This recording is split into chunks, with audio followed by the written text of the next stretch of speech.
All right, this is Georgia Planning for Tuesday, June 13th, 2023. And we have added S100 as one thing on our agenda. And we have Barry here to talk about housing for all. Cool. Want me to start right in? Sure. Okay, great. Well, thanks for having me. Again, my name is Barry Lemke. I am the project manager of a project called Housing for All, the Working Communities Challenge. The vision and the mission of the initiative is to support the creation and improvement of housing for healthy, inclusive, and prosperous communities. And we're really we're coming up on about a year and a half in a 3-year project, and I'll tell you a little bit about it. But we were very intentional about the words creation and improvement because we understand that we're not going to build our way out of this housing crisis. So we're also looking at improving the condition of homes. There's a significant number of people who are living in homes that are not safe and not appropriate for their needs. And I'll talk about that a little bit more in the presentation. So again, our core team is we're a multi-sector collaborative. And so we have a number of public and private entities, many of whom you recognize. You can see we have a good mix of folks from both Franklin and Grand Isle counties. Is that housing for all is for those two counties or? Correct, yes, we're serving Franklin and Grand Isle counties. Oh, you know what? I'm using the end arrow here instead of the down arrow. So this is the first time. There we go. Interesting. I lost a slide here. Okay, well, I'll just tell you that we are part of the Working Communities Challenge, which is a program that is funded by the Federal Reserve Bank of Boston. So most people know the Federal Reserve as the entity that sets interest rates. This has nothing to do with that. This is the community development side of the Federal Reserve. The Federal Reserve in Washington is part of the US government. The Federal Reserve banks in regions around the country are not, they are private entities. So the Working Communities Challenge is all about community-driven economic development in small rural communities in New England. So there are other Working Communities Challenge projects in other parts of New England. And we are one of a total of 8 Working Communities Challenge projects in Vermont.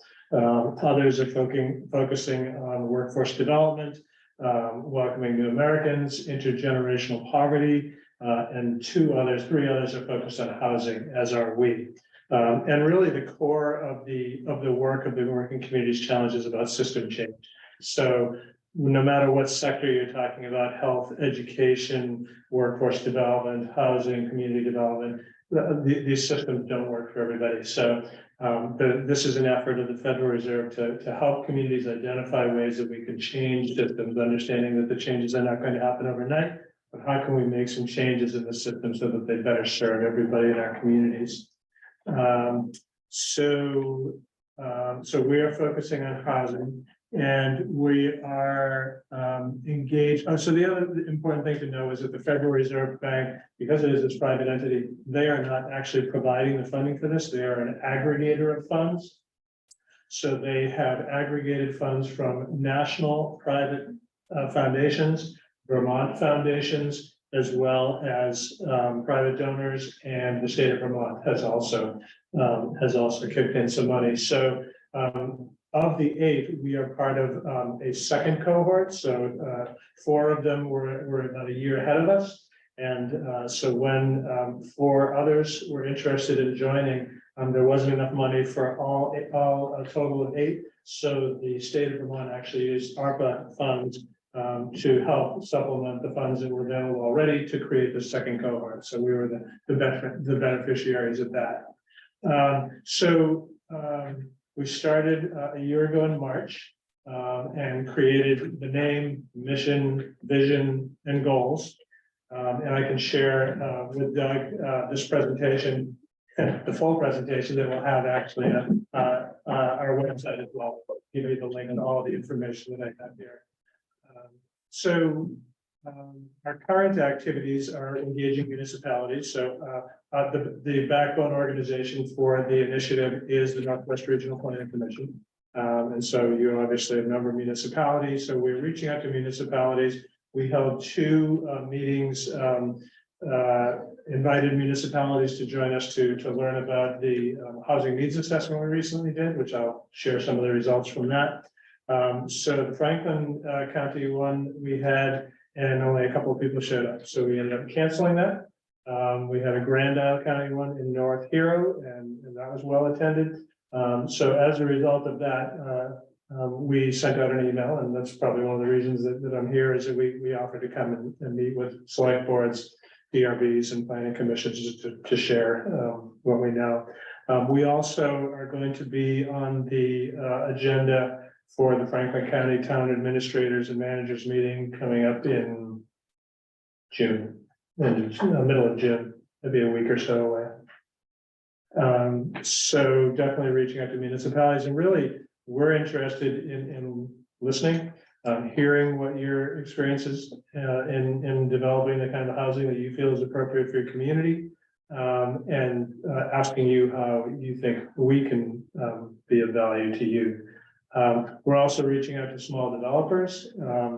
Understand on our core team, we have a lot of organizations that represent organizations that need homes. And so we're constantly reaching out to those folks that are creating homes and really doing the same thing, really understanding what their business models are, what their challenges are, whether it's zoning, financing, or other types of challenges. I just met with somebody yesterday. Labor is their single biggest challenge. We all know that. So our goal is to really listen and learn and build the capacity of small and medium-sized developers to do what they do. So creating and improving homes. We're also reaching out to communities of faith. So on July 16th, Sunday, July 16th, from 10 to noon, we're going to have a housing joint worship with 5 area churches in Taylor Park in St. Albans. And really, that's just the first step of us reaching out and engaging congregations in both counties to, again, really listen to what people's needs are, provide people direction to resources that they may need to get help. And if they're interested, picking up a hammer or donating land, we're partnering with Habitat for Humanity for that. Last, we're looking at potentially having an aging in place workshop. A lot of the aging in place discussions happen in the context of somebody has an immediate need or a need very soon to determine whether aging in place is the right option for them based on how their home is set up and where their friends are, or family, and things like that. We're interested in engaging a wider demographic of folks. So it occurred to me over Christmas time, I'm 63, and I was sitting in my farmhouse thinking, I wonder how this is going to work over the next few years. So I think it's so it's important to reach out a lot earlier, and also just kind of really understand how aging in place decisions affect the housing market. Because as we know, if seniors have no place to go, they're in a large home that might not be equipped or designed for their needs. If they had a place to go, then that could free up the home for a growing family. At the same time, if they could stay in their home and there were resources to help them age in place, then we're looking at possibilities of potentially home share options, or creation of an accessory dwelling unit or things like that to help them with their living situation. And last, we are initiating a video series called Voices from Home. So I'll tell you a little bit about our housing needs assessment that we recently completed. Because it's based largely on census data, it goes through 2020. And so we were looking for a way to capture how people have navigated the last 3 years, the housing market, the housing crisis. And so we are doing that through stories. So we're interviewing kind of a diversity of people about their experience. And then we're going to showcase, just some data that shows that they're not alone in this type of situation. And then point them to the resources where they can learn more and take action. So that's a complement, some stories to complement the data from the housing needs assessment that we did. So any questions before I go on with anything I've said? Okay. So I'm going to jump right into the housing needs assessment. Again, this covers the period from 2020 to 2000 to 2020. And so there's a lot in here that just makes sense. There's some things that were kind of eye openers. Some of the things that the housing needs assessment told us was the household size continues to decline. And so that is down to 2.5 people in 2020. And with that is a rise in the proportion of non-family household and single person households. Is there just a little factoid on that as the square footage? That's going up.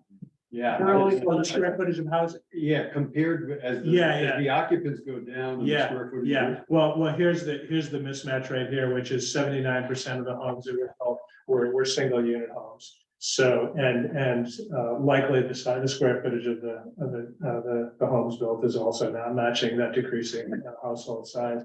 So that's the biggest mismatch. And then the other is really low quantities of what, we call the missing middle and multi-unit housing. We found in some places even a small drop in that amount of housing. And then, as we all know, record prices. So the median price in Franklin County was $275 and $330 in Grand Isle County. So those three things are really a huge mismatch for. That was in 2021. Yes. That's all of Franklin County. Seems very low for both counties.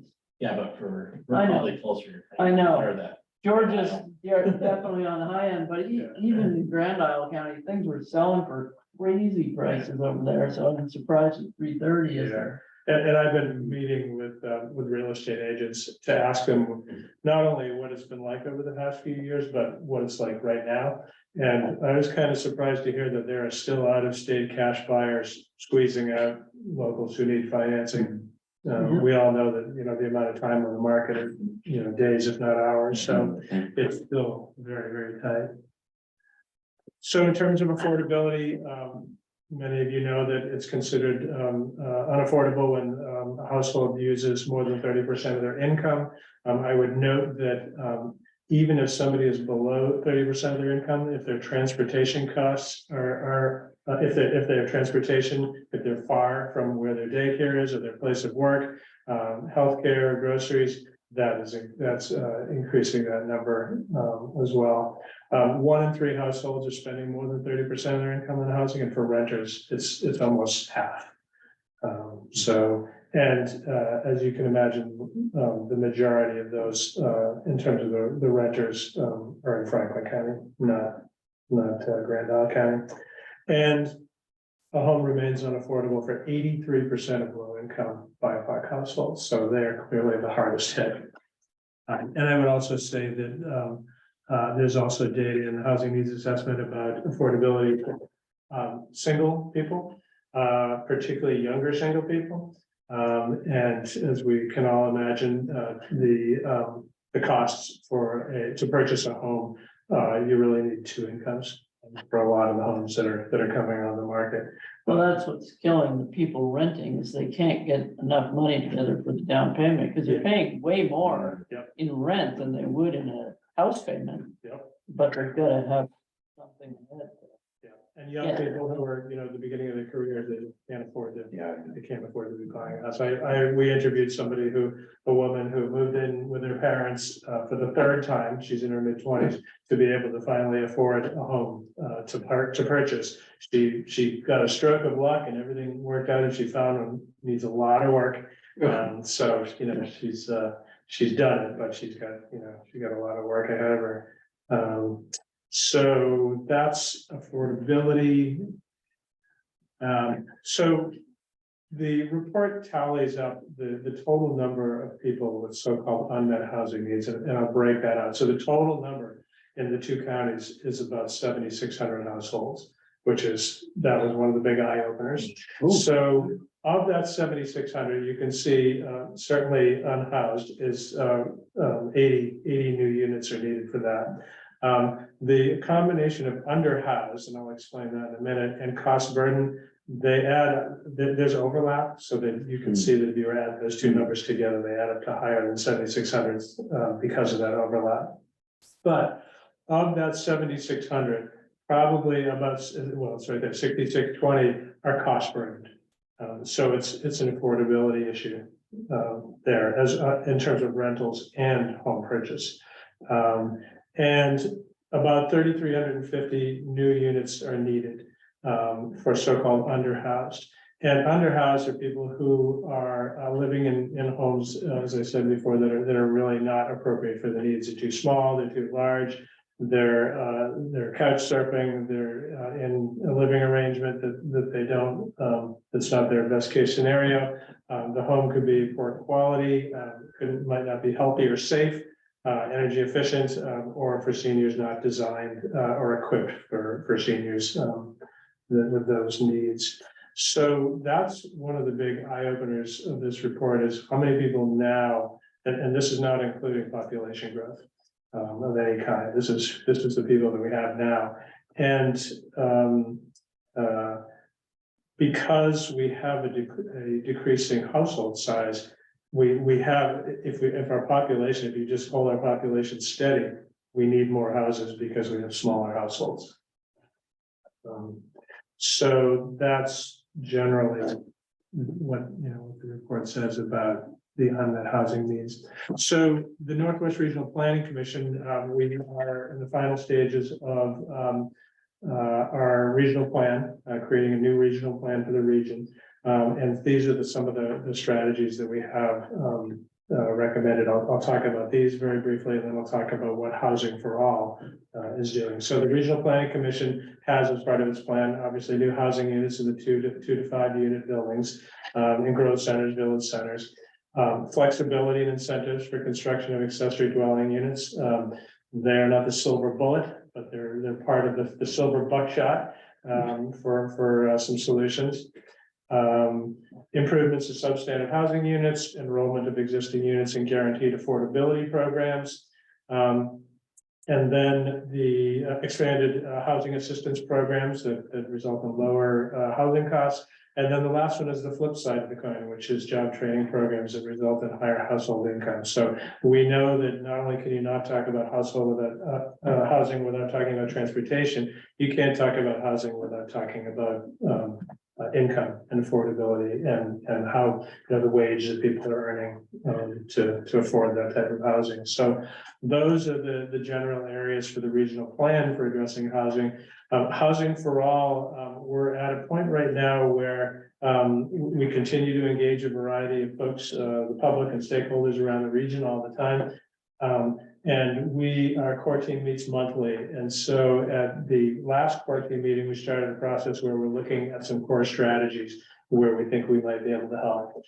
The first, and so these strategies, these are kind of draft proposed strategies right now for our core team, and we're working our way through them.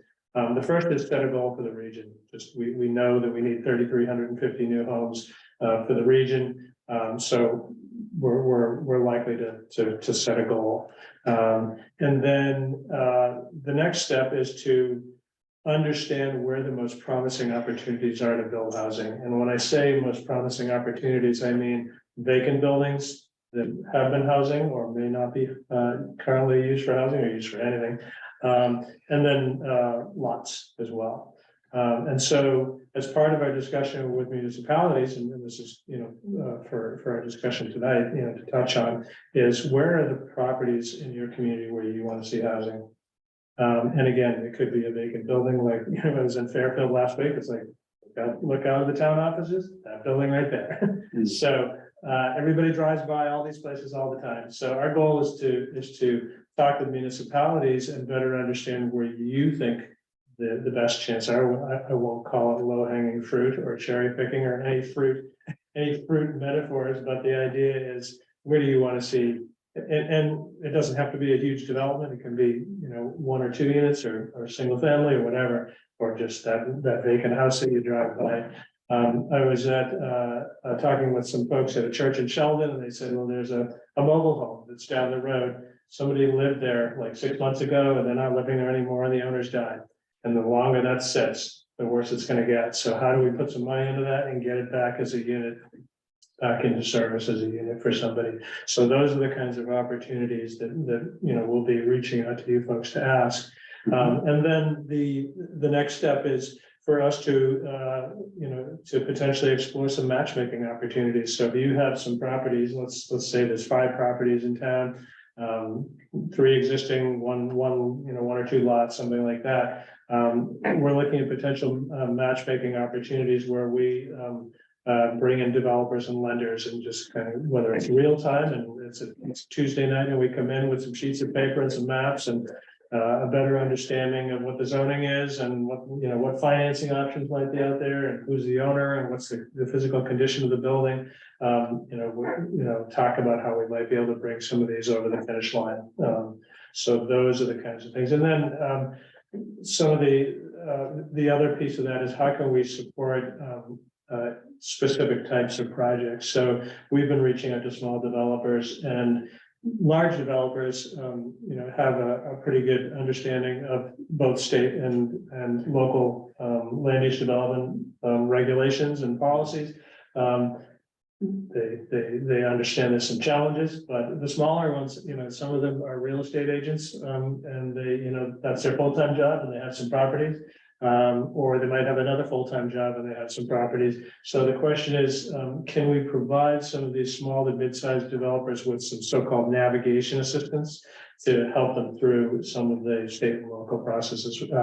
Can we do some site assessments on some properties to kind of get a better sense of what the possibility is with a particular piece of property? So the developers have a better understanding of what they're looking at. So those kinds of pilot projects. We also have some so-called innovation money available to our project that we could create a small pilot project to create a revolving loan fund for that kind of assistance. So if a developer can put together a stack of funding, but every single time, and this could happen with multiple developers, they're like, yeah, we got this program, this program, this program. It gives us like 78% of the funding we want every single time. And if all the developers say that, it's like, maybe we can come through with the balance to help, you know, get some of these units into service. So we're wide open to suggestions of pilot projects, potential properties where you think, you know, it won't take too much to get a property back into service, an existing building, or if there's land, what are the possibilities of development and how can we help? So, Can I ask a question about yeah, that? please. Have you done some of those, like gone to a landowner and said, hey, you're the landowner and I see this property sitting idle? We have not yet. Because it seems like a lot of people who are looking for housing are doing that on their own. And they don't always meet positive, Right. you know, it's like, leave me alone. Yeah. Everybody's asking me about why the house is sitting there, you know, and I feel bad for the family that is doing whatever it is they're doing and no one's living there, you know, because grandma died or whatever. And so I just wonder how that's gonna work. Yeah, I think, you know, certainly property owners, you know, there's a story, There are people that are so desperate, they are literally going around and Yes. finding those places that look abandoned, Yeah. looking up the landowner and contacting them. Yeah. And yeah, I think, you know, we know that particularly every vacant property has a story behind it. And so, you know, our hope is that by talking with you folks and we get a better understanding of what that story is and whether it's worth, you know, pursuing. Some of these, the owners just don't want to sell, so why go banging on the door and harassing people? That's not the intent here. The intent is where the stars aligned most of the way, and what will it take to get them completely aligned and you know, harassing landowners who don't want to sell it. That's a no-go there. So you know, we're looking for you know, in some places it could be a small zoning change, a waiver, a little bit of financing, and much the way there's a story behind this, behind every piece of property. you gotta create relationships to make these kinds of things work. You can't just go banging on doors expecting somebody to accept a wad of cash, although some people will do that. Myself. But, you know, we want to respect, you know, people's property rights, we want to respect their privacy, but at the same time, you know, we have a crisis here, and we hope by setting a goal, and again, this is still in the works, we hope by setting a goal and talking to folks like yourselves and developers, where do people want to lean in to help contribute to that? And it's interesting because, you know, a lot of people, you know, understand there's a housing crisis, but for some reason it doesn't become real until their daughter needs a place, you know, needs an apartment, or their grandmother, you know, can't live in their home anymore. So, you know, it touches us all in different ways. And so we're just hoping that setting that goal at the same time, reaching out to folks saying, we're here to help and we're here to make connections. Happy to do that. So you talked about zoning changes and variances and things. That's not an easy process. So you probably know, may or may not know, so NRPC has a bylaw modernization project. They were working with a handful of communities. I don't think you're one of them. So we are essentially, you know, we've done bylaw audits of different, and so St. Albans town is the lead. We're working with all these towns. I can't remember exactly which towns. And we're auditing the bylaws to see where some opportunities are to help create new homes, and presenting the municipalities with kind of a suite of options. And then really it's up to the planning commissions, DRB, select board, and townspeople to decide what they have a desire to do. So we understand that, you know, in some cases, it's, you know, the torches are out. In other cases, there's, you know, particular areas where people are open to change. So. Been at our select board meeting last night. Yeah, Some torches there. Yeah, so we get that, and you know, this is in no way, you know, when we decide, if and when we decide to set this goal and reach out to help, you know, it really is, we're here to help, you know, help you accomplish your goals. We don't have an agenda other than, you know, the same agenda that everybody has, you know, solve the housing crisis. I think one thing that we've faced a lot, especially in this town, is sort of a three-tine pitchfork. We've got developers who, I mean, they're in business to have a business and make money. I mean, that's why they do it. Yep. God bless them. I mean, that's, you know, that's why I work or used to. The other is, you have government, state, stuff coming down that is trying to offer up tons of money for things that aren't really the puzzle piece that fits. And then you have towns who are sort of riding this fence of towns don't want to be in business. They don't want to be landlords. They don't want to be developers. But where you have like us as the planning commission trying to hold a vision for an area in town, and there's no developers that are really interested in doing that. The town doesn't have millions of dollars to like buy up an area and then develop it as the town would like. So there's this three-way disconnect, and I hear something that you're saying that may be at least a bridge or at least a call over to the next camp, but the cooperation, I think, is and some flexibility in the positions that each one of those three holds is a problem. You know, it's kind of a silo almost effect that, well, this is our issue. Why would we worry about the others? You know, and that's a problem. That's. Yeah, I mean, we know that for good development to happen, you know, the stars need to be aligned, right? Yeah. And so there's this continuum of that starts with communication. And then, you know, you move your way up and build trust, and then you get to collaboration, right? So, our hope is that if we decide to move forward with what we're calling a matchmaking opportunity, we're hoping, one, by reaching out to you folks first to talk about where some properties are that you would like to see housing. That when we get to the next step, there won't be so many pitchforks out. And understand that, you know, in some communities it'll work, in some, the three camps will just never be, they won't be aligned. Around that, and that, you know, sometimes as it is often with property owners, you gotta wait a generation until the next generation inherits that property and decides they're ready to do something with it. So, you know, we're realistic about, you know, how we get these stars aligned, but I think that if we start with you folks about where you'd like to see things happen, and I think our hope is that by focusing on some vacant buildings, that we're starting small. We're not looking at a massive development and you know, if it happens and there's a growth center and there's funding available and developers are like, yeah, but it's interesting because one of the kind of theories of change that we're operating under right now is that right now the marketplace is now providing the number and types of homes we need, right? So it's just not working, right? And certainly the government has a hand in that. You know, there's a reason that the marketplace isn't providing these homes.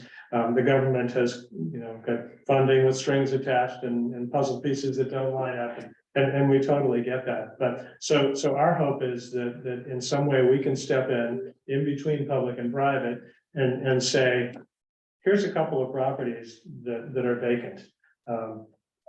Here's what the zoning is. Here's what the condition of the property is. The landowner is flexible and interested in listening. Are there any, and bring in developers to just say, what do you think? And in some cases, and as we've talked to some of the smaller developers, you know, we've asked them, would such a matchmaking function be helpful for them? Because they drive around, they know what's out there, right? And they have their formulas, they run their numbers, and they know what may or may not work. But number one, if the town says, we're really interested in kind of having this be a new unit that's in service, you know, and this vacant home or whatever it is. So that's kind of a leg up and just bringing it to their attention if they might not have seen it. Some of these buildings, you know, everybody knows them in different communities and, you know, you drive through the village and there it is. Others are not quite so obvious, you know, not so visible.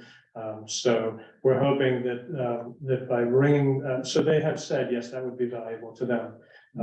And we've done that actually with a couple already, just kind of said, oh, do you know about this? They're interested, like, oh, they didn't really know what was going on with that building. Some people have suggested, so once we identify these properties that, and one of our core team members was saying this, does it make sense for us to go in and pay for some kind of site assessment? So the developer's like, yeah, that has turned from a question mark, a big question mark, to a smaller question mark. I still have questions, but it's not like a no, because now they know what this, you know, what the specifics of the site are, the condition of the building, things like that. So we're looking for ways to kind of align those stars, again, get a leg up for some of these properties, to use your metaphor. And so that's it's something we're hopeful that begins to build trust, cultivate some relationships, so that, you know, perhaps, you know, your community can work with some developers that you may not have worked with in the past, or ones that you didn't want to work with, and now they're more amenable, flexible, or so. We do have, and there's one I can think of right off the top that's coming to mind that gets called in all the time, but we also, I know, have a project ready to go that has a lot of housing with it. You do or you don't? We do, it's an approved project, but I know the developer's been looking for money. Which project is this? It's on our Black Walnut, I think it's called, Valley Road. Tim Camisa? Kevin, sorry. Yeah. Tim Camisa owns the Spa and Cure building. In Yeah. Kevin. But I was at the roundtable up in Richford a few weeks ago, where the state was just talking about all the money they had to give away. Yeah. And when we started making our rounds and talking to people, it's like, oh, it's great if you had a village designation, you could get all this money. And, That's not in a designated.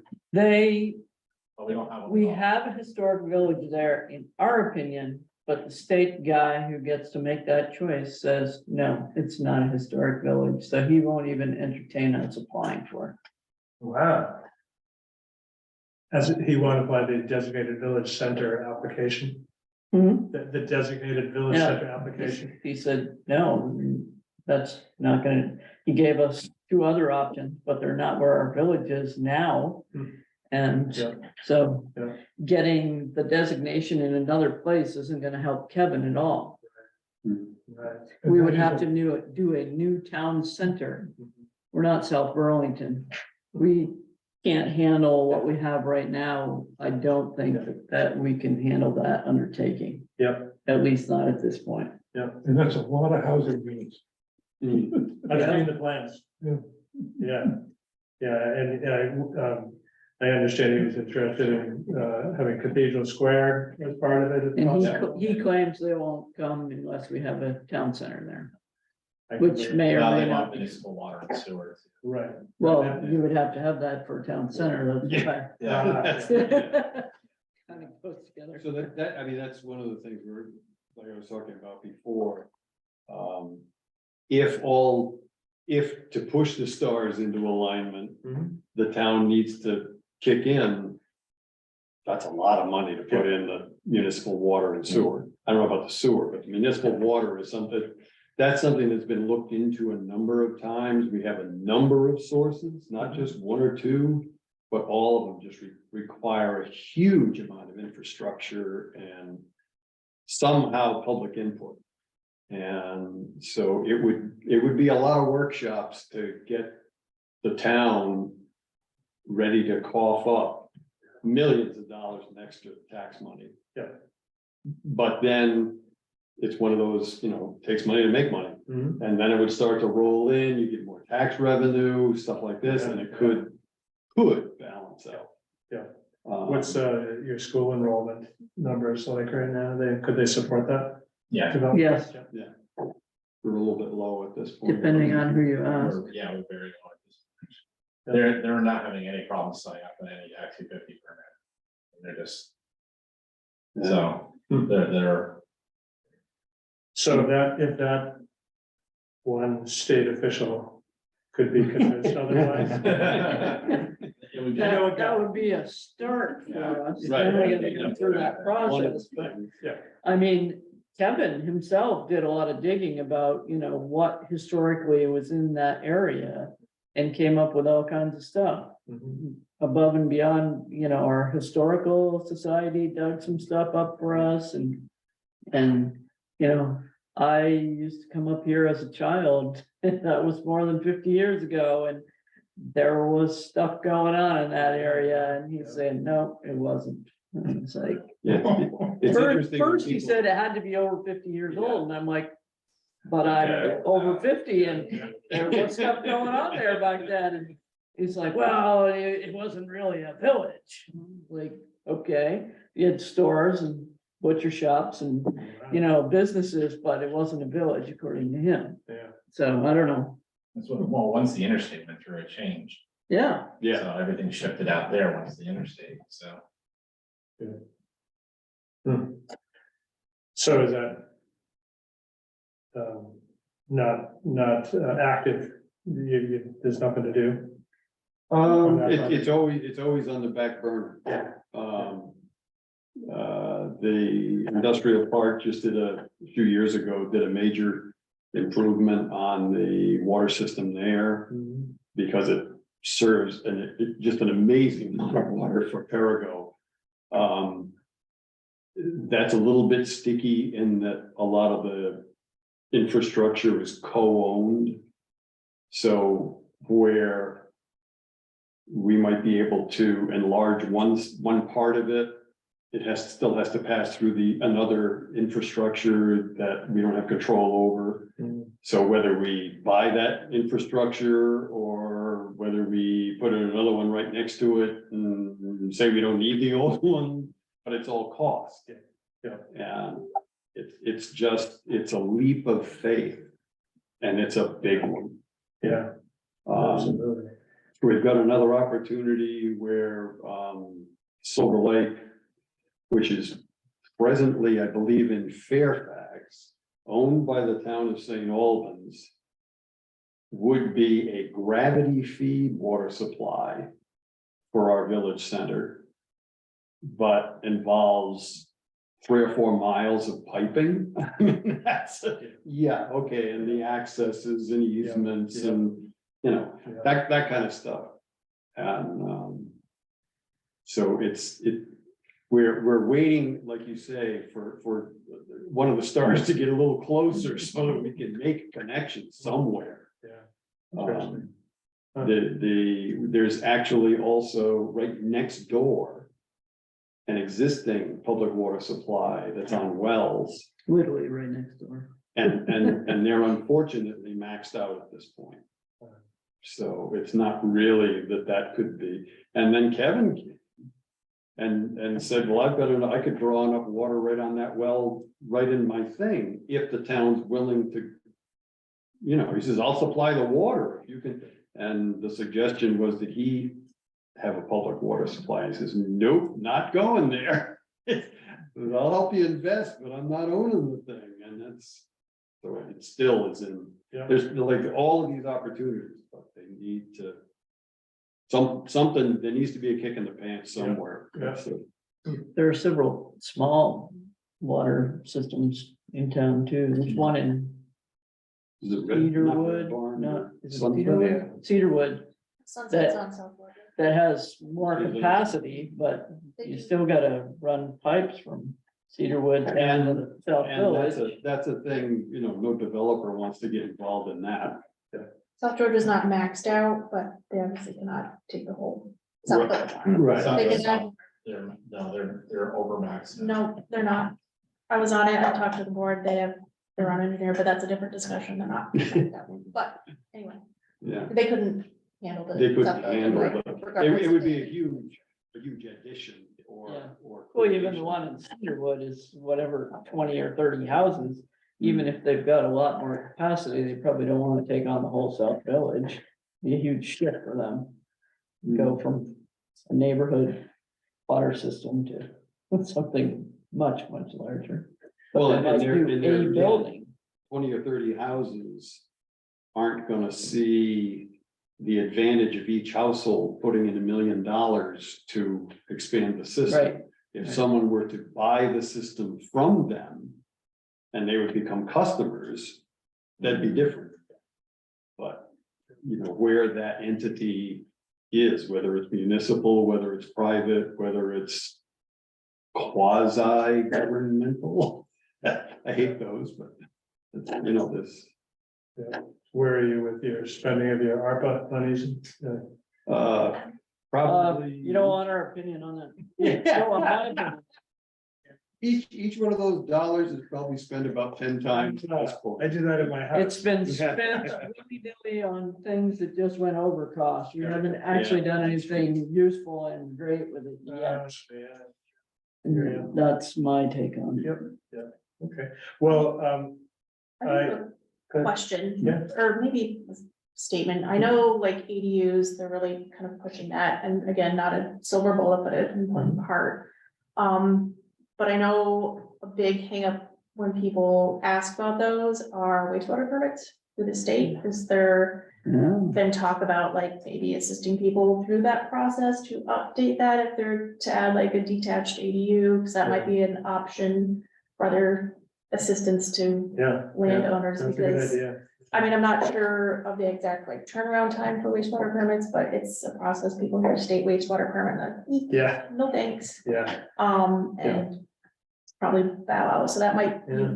that's interesting, yeah, I can check into that for a for, suggestion, that yep, an yeah, avenue to look at is Yeah, assisting that's a good people with idea. The, the process. one of the challenges that we hear most often about ADUs is financing, because they're typically home equity is a source of. But funding. there's some kind of funding out there right now. isn't there? There is for. $50,000. Improvement program, VHIP, yeah, like. But the problem I see is that builders get permitted for a 4-bedroom house and they build a 4-bedroom house. They don't build a 3-bedroom house or a 2-bedroom house, because if they build the big house, they can sell the big house and make more money on it. Yeah. And so everything in Georgia is a 4-bedroom house Yeah. and 2 people live in it, or sometimes 1 person. Yeah. And they're not people that grew up here in town or that are looking for a place to live. They're people from away, because those are the people that can afford them. And how do you force a builder to build smaller houses? Yeah, I hear you. Yeah, I mean, right now the money is. We have all kinds of things, and we have had over the years in our regulations, if you make your houses solar ready, you can add an extra house and not have to have the extra lot, Yeah. acreage, and all these different perks, and nobody takes advantage of them. They just build the big houses and they want them on big lots. We had a guy that came in with a PUD and he had 20-acre lots. I'm like, that's not a PUD. He goes, well, people want some land. They don't need a giant freaking lawn. No, they don't. Yeah, I mean, right now, any house that's built will sell, so it's definitely. Yeah. it's definitely the So case. there's no encouragement on the builder's part to build the housing type that's in demand. Yeah, that's true. Yeah, back to the marketplace, Mm. yeah. Well, we're happy to help where we can. I definitely will learn more about the village designation issue. It's just my own edification to learn more about that. I have seen the site plans for that project, so I know what it could be. Hmm. And We have a second one almost identical to that coming in. oh, really? Almost identical. The mirror image. Yeah, mirror image. He Yeah, came in so with a right across. totally different plan and we shot him down, and so I think he went and copied that plan. Also needing the same, Exactly the same. It's almost the same number of units, 66 units total, I think. so, and not in a designated area. Well, Well, it's in our in South that same- Village, Oh, but it's it's, in the same Yeah, area. but it's right across from the other one. it's across the street. No state designated areas. You don't have any areas in town that have a state designation. Okay, yeah. And then, vacant properties in. Yeah, there's one that we can probably talk about or look at. Yeah. But I know it's, right now, everybody's been calling about it, but nobody's making a move on it, so. Mhm. Interesting. Is the ownership an issue, the current owner? Nope, it's, I think it's been foreclosed on, so I think it's bank owned right now. But it's not in great shape. Yeah. It's on a pre-existing lot. Yeah. So there's not a lot of options there except to rebuild in the same footprint. Right. And I don't think the numbers have worked. Are you talking about the Sodom Road one? Yeah. 27, Sodom. I thought there's money down on it now. That's what I heard. I get, but I don't- we had a dozen calls in the last 2 days. on it. Wow. But everybody's been coming in on the same exact Interesting. pieces on that, so. And I mean, I looked at the numbers and it would be tough. for Is it the way a it water is. and sewer? It has water and sewer, sewer's a little questionable, I think. Water right now comes into the basement, so the water is actually in the basement. But it all needs to be rebuilt, so. So if you could kind of think about, talk and ultimately share a handful. Yeah. There would be, and what I created, just a spreadsheet to capture the basics, who's the owner, what's the physical condition, what's the zoning, what's the infrastructure, water and sewer, things like that. Is it for sale, things like that, so I can follow up with you, I can just start that initial list and we understand that, we're going out and having these conversations with a number of different communities, and so what and we talk about these so-called matchmaking opportunities, and so the reality is that, a couple of these are gonna be on a little faster track. And which is great, just discussions, again, just open discussions. I see something like a listing sheet, and maybe like, we're not even sure what this so-called matchmaking, it could be online, it could be totally online. Or it could be a Tuesday night and here's the site plans and here's the kind of a listing sheet and here's the situation and.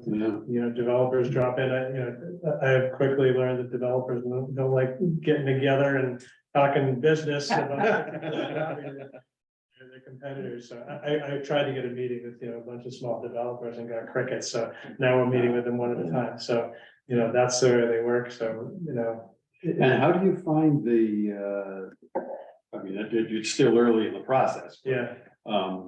how do you find the flipper gentrification issue? Where you're maybe taking an affordable house and by the time it hits the market, it's back up to the 400,000. Yeah, I mean, that's a few steps ahead of us, where we are now. We're talking to developers that, some of them are fixing up and selling, others are fixing them up and just retaining them and renting them out.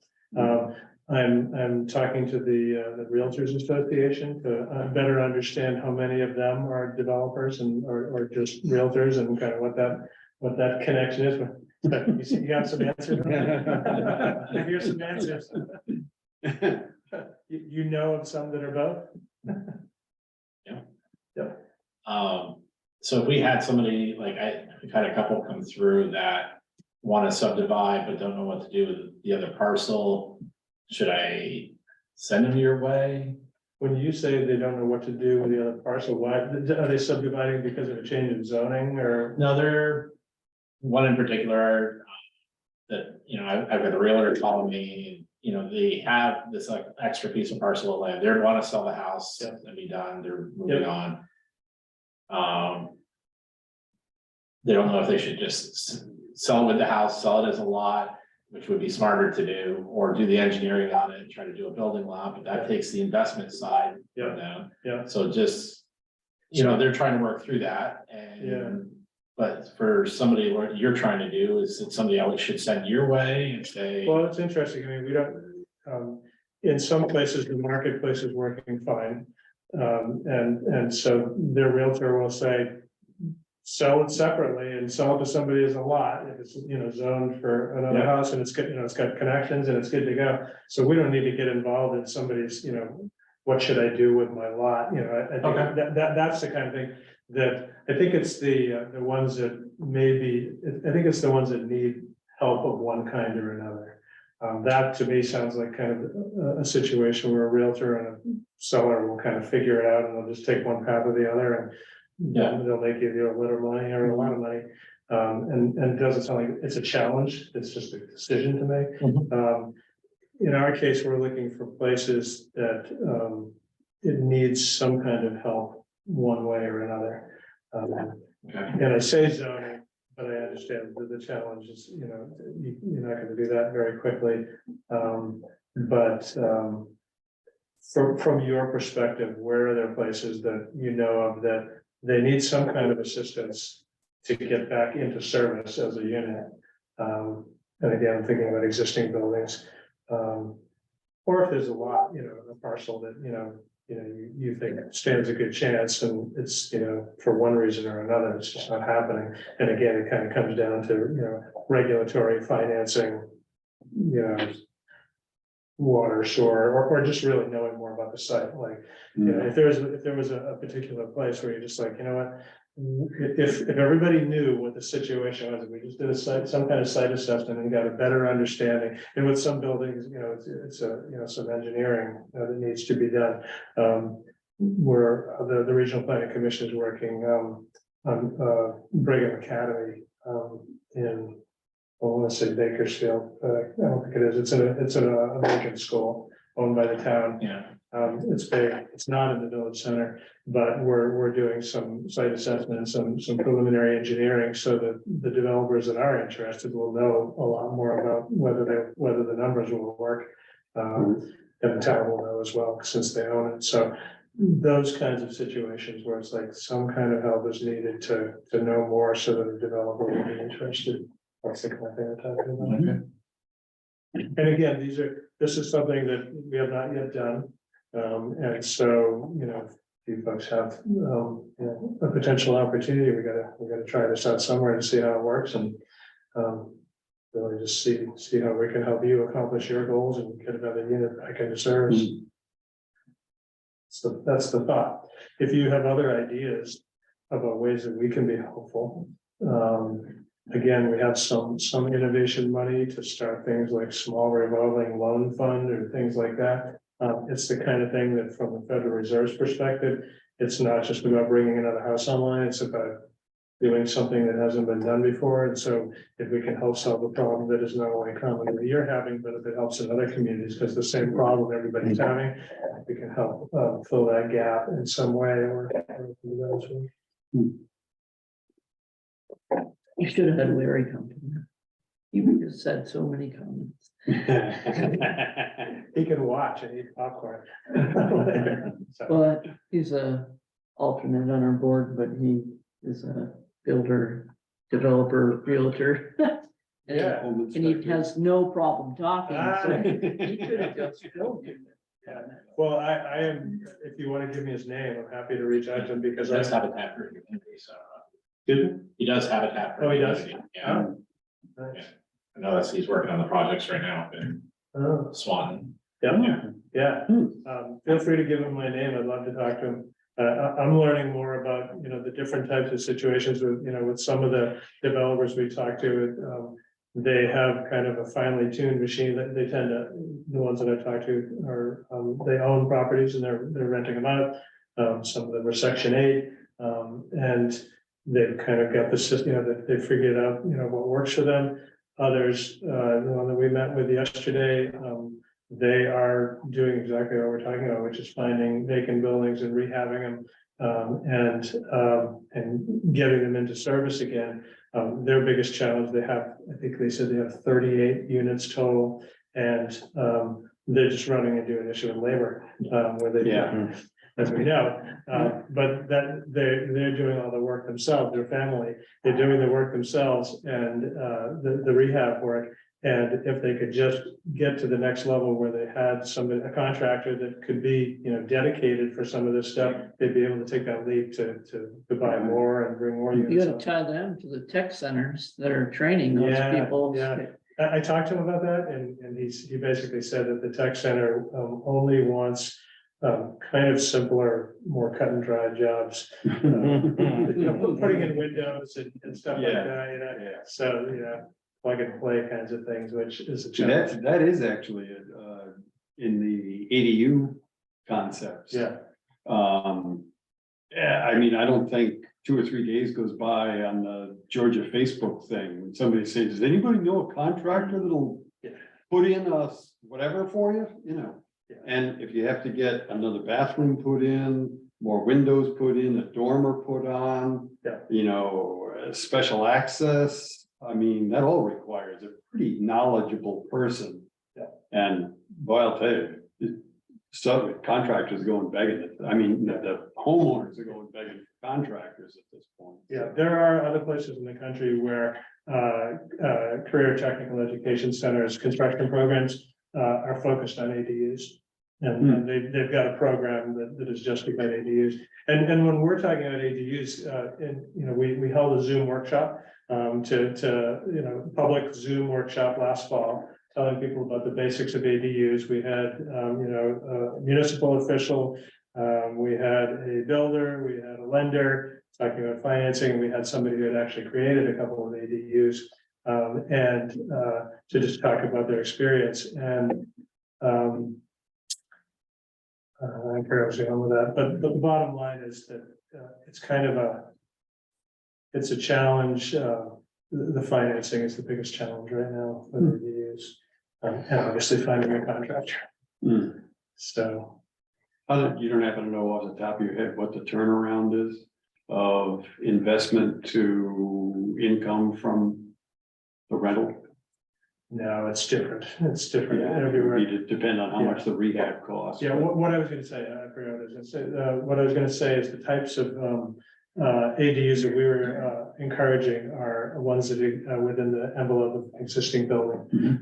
Again, reducing some zoning issues, reducing construction costs, So, really trying to go for the. So if you took a bedroom in your house and added a bathroom to it and a little kitchenette. Yep. Kind of thing, so Yep. you're not actually changing your need for Footprint. septic. Exactly. Your Well, septic. See, now that's an interesting, that could be, if the state could Most find a things are way. built that way though, you know?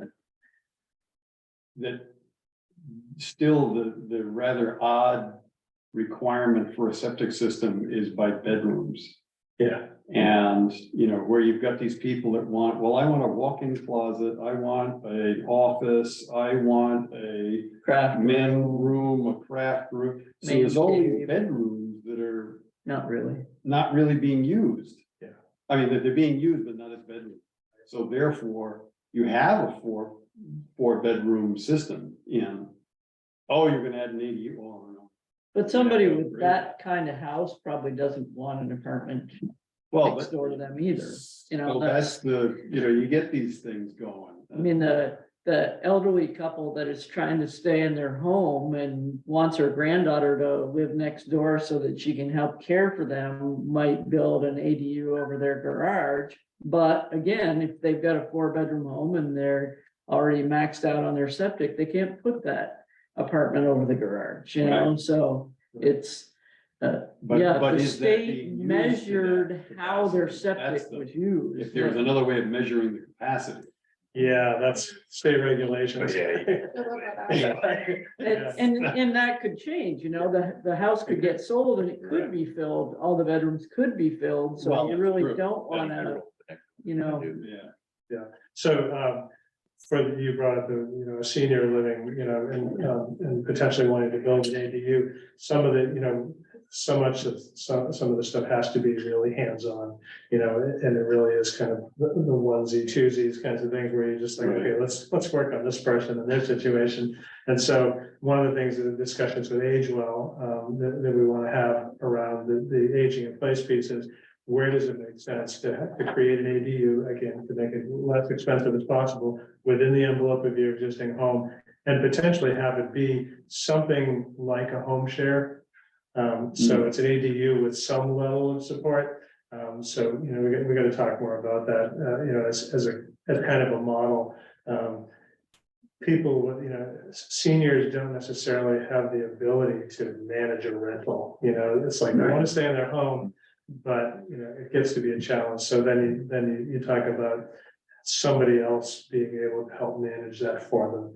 And again, it's a system change. It would be great. I mean, if you could take the home share arrangement and, do ADUs, and have, let's say you get 10 seniors in Franklin, Grand Island counties who say, yeah, I can create an ADU within my house. Yes, I have the money.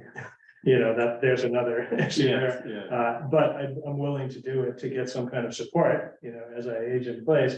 It would be great to kind of create a model that's somewhere between a straight home share and an ADU rental. That helps provide some income, for property taxes and utilities, but also support for the individual. So, we're looking at all these types of things and. But often it is one or two at a time, and we're looking for the themes, so if we partner with AgeWell, they say, oh yeah, we got like 10 people who have the money to build an ADU. And would love some kind of support and a home share type of arrangement, we're like, okay, let's talk more about that, here's some pilot, money, things like that, but. Right. It requires a lot of outreach and A again, lot, yeah, because a lot of those people that need that situation don't realize they need it until they need it. and that's Yeah. why. So, yeah, the conversation- They needed to build the ADU last year or 2 or Yeah. 3 years ago, but they insisted that they were fine, Exactly, My father-in-law, who's 99, got some kind of, it wasn't a new cane, but it was some kind of thing that somebody gave him from AgeWell or whatever to assist him. And he said, I don't need to use that yet. I'm saving it. You're 99. What are you saving it for, Well, that's our hope with potentially doing this type of event or outreach to people earlier, so that we talk about these kinds of things. You know, again, I thought about it, I'm 63, I'm thinking about it, where are the other 60-year-olds who are thinking about it, like, I have home equity, I could build an ADU, I could do that, so are other people in that similar situation. Yeah, Interestingly, in White River Valley, in the other part, down in the southern part of the state, they are taking a kind of an economic equity approach, where they're basically saying to create a new home, can we help somebody stay in their own home? So they're actually going to talk to tax assessors and basically say, who in your town is delinquent in their taxes? Who's behind on the taxes? Who has trouble paying their utility bills? They know who they are. And so they want to inject some money as part of a pilot to help these people who need that kind of financial assistance, create the ADU to help them stay in their home and help pay their bills. It's kind of providing some resources to folks that could use it. And you know, in other parts of the state, they're like, you know, you're creating a rental unit for people who are already on the edge financially. It helps them economically, it helps them financially, but they have the capacity to be a landlord. right. And so if you're gonna create this kind of thing, which is a great idea, you really need to create the support so that they know, you know, what does it take to be a landlord? Right, in terms of the legal aspects, the kind of social aspects, so. The maintenance. aspect. Maintenance, yeah.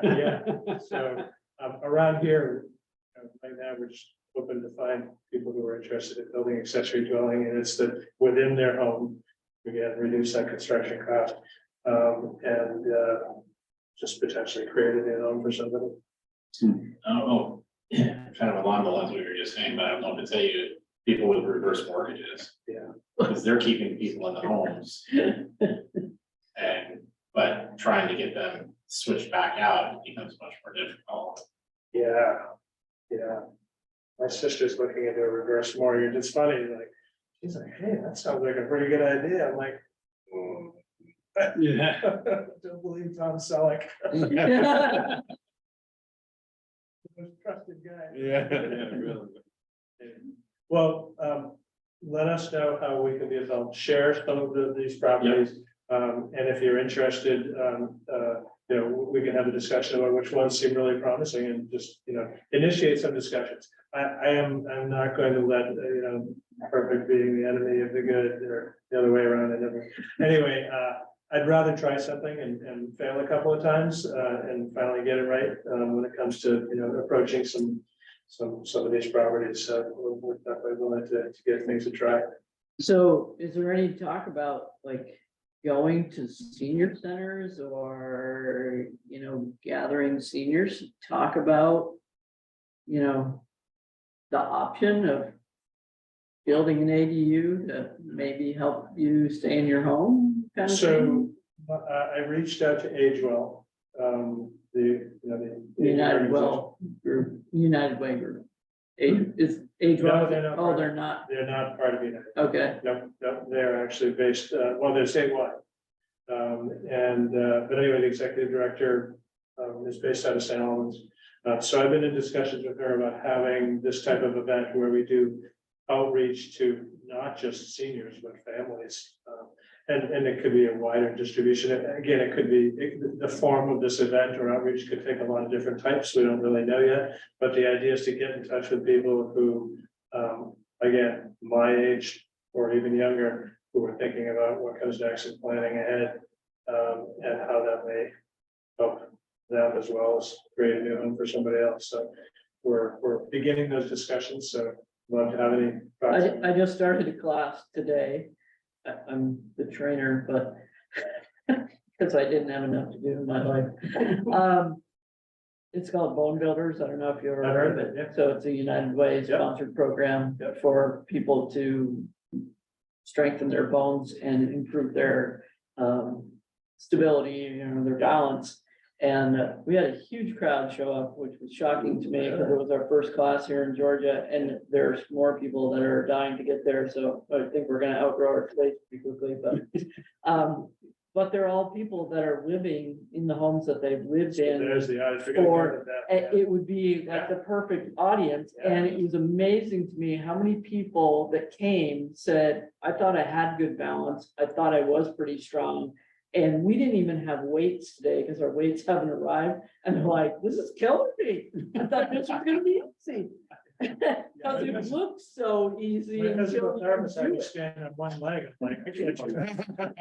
And then they have you close your eyes. My wife says that people live a lot longer when you do this thing. I'm like, well, so that's a perfect example. Yeah, it would be a Yeah, great yeah. place, and a lot of them have some kind of social thing after, so, and Yeah. there's probably like 30 of them around the Yeah, state of they're all- Vermont, so, you know, and quite a few here in Franklin County, that it'd be a great audience to address. Yeah, well, once I get in touch, and we start doing some planning, I'll reach back out. Yeah, that's a great idea. A question on the ADUs, and it seems like one of the biggest downsides is the lack of ability for the elderly to manage the unit. Aren't there property management companies that handle all that? You know, they become basically the landlord, the watchdog, they collect the rent and all that, and watch the maintenance, and what's left over, the owner of the ADU gets something. Yeah, there's a variety of property management companies out there. I don't know any that deal specifically with that type of unit. Sometimes they're handling rentals, large numbers of rentals. Yeah, But it'd be vacation rentals, that's the biggiest, vacation rentals. Yeah, where it's, yeah. Yeah, but this, if we were to somehow create a situation where we were working with seniors and creating ADUs, and whether it includes a home share arrangement or not, I'm of the mind that you want to give seniors some type of support to be able to do that. It would have to be a package program or a strong connection to a good property management company to make it work, because you don't want people over their head in a situation like that. It's a great situation, but it's, the older we get, the harder it is to keep these things, all these balls in the air, so have to be dedicated, I think. And then unfortunately, when you wind up going into assisted living and stuff like that, any assets that you have are a liability.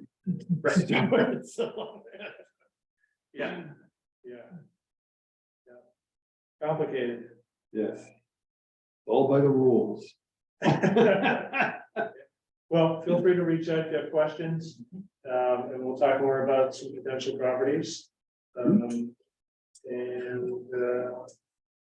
I'll read up about the village designation issue and as it relates to that development, and whether that door is closed completely. Excellent. Thank you very much. Thank you. Richard Moore, yeah, that we talked to. All right, have a great night. Alrighty, thank you. Coming. Thank you, Gary.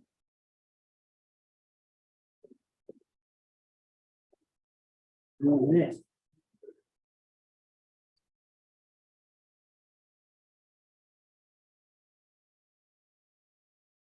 Yeah, I was driving through Nottingham the other day and there's a house there that looks abandoned, but I haven't heard about one over there, but it's just, the house just doesn't look lived in, the grass is long, the bushes are up by the windows. It looks like a perfectly good house, but I don't know. yeah. We have had some, I mean, you hate to, again, throw somebody under the yeah, bus. Right, well, you can look up and see who owns it, and maybe somebody would know yeah, I something. mean, there's. No, not at the moment. That stormwater. No, they do, I think they do have one, but they're just, One of they're. them's They're created, they have to. Yeah. That's it, yeah. Yeah, I mean, there's a few properties I know that are, they're tied up in. The probate stuff. Probate too, stuff. yeah, yeah. Or they have, the families just haven't decided what to do, because the minute somebody is going, if they go into a home or they pass away, these people are getting bombarded with Yeah, phone calls. bombarded. I just had somebody call me today that was like, is this a legit call? And I'm like, they'll get in touch with you if they wanna, if they really need to, like, But people are getting calls all over town about this. I think there's people just driving around or looking at, and Mm, Well, they look up and see who dies. then they call it. My father-in-law died and 8 million people call all the time wanting to Yeah. buy the property. and continue for the next 10 years, that's it. He's got 75 years worth of crap there that we have to get out of first. You know, it's taking a very long time. But the one on Sodom might be a pretty good example. There was one thing I thought of when he talked about small zoning changes. Is there are a lot of people that own, say they're in the area that's a 5-acre lot. And they own like 9.8 acres. So they're just under, they were probably had enough back when we did. What's the other kind of zoning that we did? We did actual acres and zoning acres, Yeah, which were a little bit smaller, right? 40,000. 40,000. So they probably had enough to split their lot back then, but they don't now. And so, you know, would we consider giving them, you know, some kind of leeway? I mean, and I have fielded a few calls because as people are looking to do stuff. You know, things like, Small Sodom Road is a prime example. One side of Sodom Road is 2-acre lots, the other side is 5-acre lots. AR3 and AR1. Yeah. Yeah. So that's, you know, that's a really tough one. And the other one is, Bill Rivers, another one, because people see all the houses that went in down below. And they live just up above that, and I've had calls from those people going, we'd love to subdivide, and I'm like, you're not in that zone, that zone starts the next house down from you. Yeah. Well, why is that? I don't know why that started there, like, you know, so we might wanna look at some of those areas or open up some of those areas, and of course, the new, S100 might make a change in that, because one of the things in that is if it's a single family lot, or you can put a single family dwelling, they can put a duplex on it, and you can't. Right, Increase the so, lot. yeah, that's fine to make your house a duplex, but that's very different than subdividing it and putting 2 houses.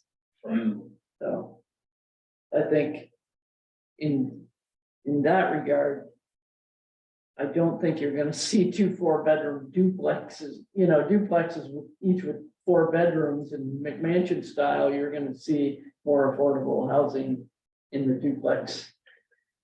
You know, but that's not a lot different than putting an ADU on, because you're allowed to do an ADU for a single family home. Well, it's gonna If change our you- regs, though. If you put it in your, I know, in our regs, technically it'll say you can build a duplex instead of just a single family home everywhere. But you could already put an ADU, may not have been attached, but you know, Yeah. you still could have had 2 families there, I guess, is what I'm trying to say.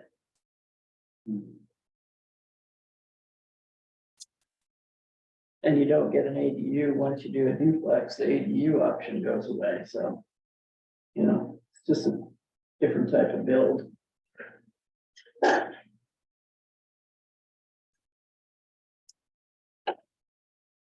All right. That was interesting. They've got a lot of grand ideas, but they haven't actually acted on any of them, so it'll be interesting to see how many of them get off the ground. See what actually happens. Yes. About the liability of. On paper, a lot of these sound like good ideas, but I just wonder how, I'm sure there's plenty. is the property just down the road from you? That's the one I was talking about, that people are just constantly contacting the family saying, what's I going on? don't know. And they go ballistic. They're like, leave us alone, get away from us, stop calling us. Well, she was just on Facebook, I wanna say today, talking to somebody else. Oh, yeah, there's a place for sale, so-and-so. And I wanted to get back and say, Julie, what's going on with your place? But That place is very strange. Have you ever been to that place?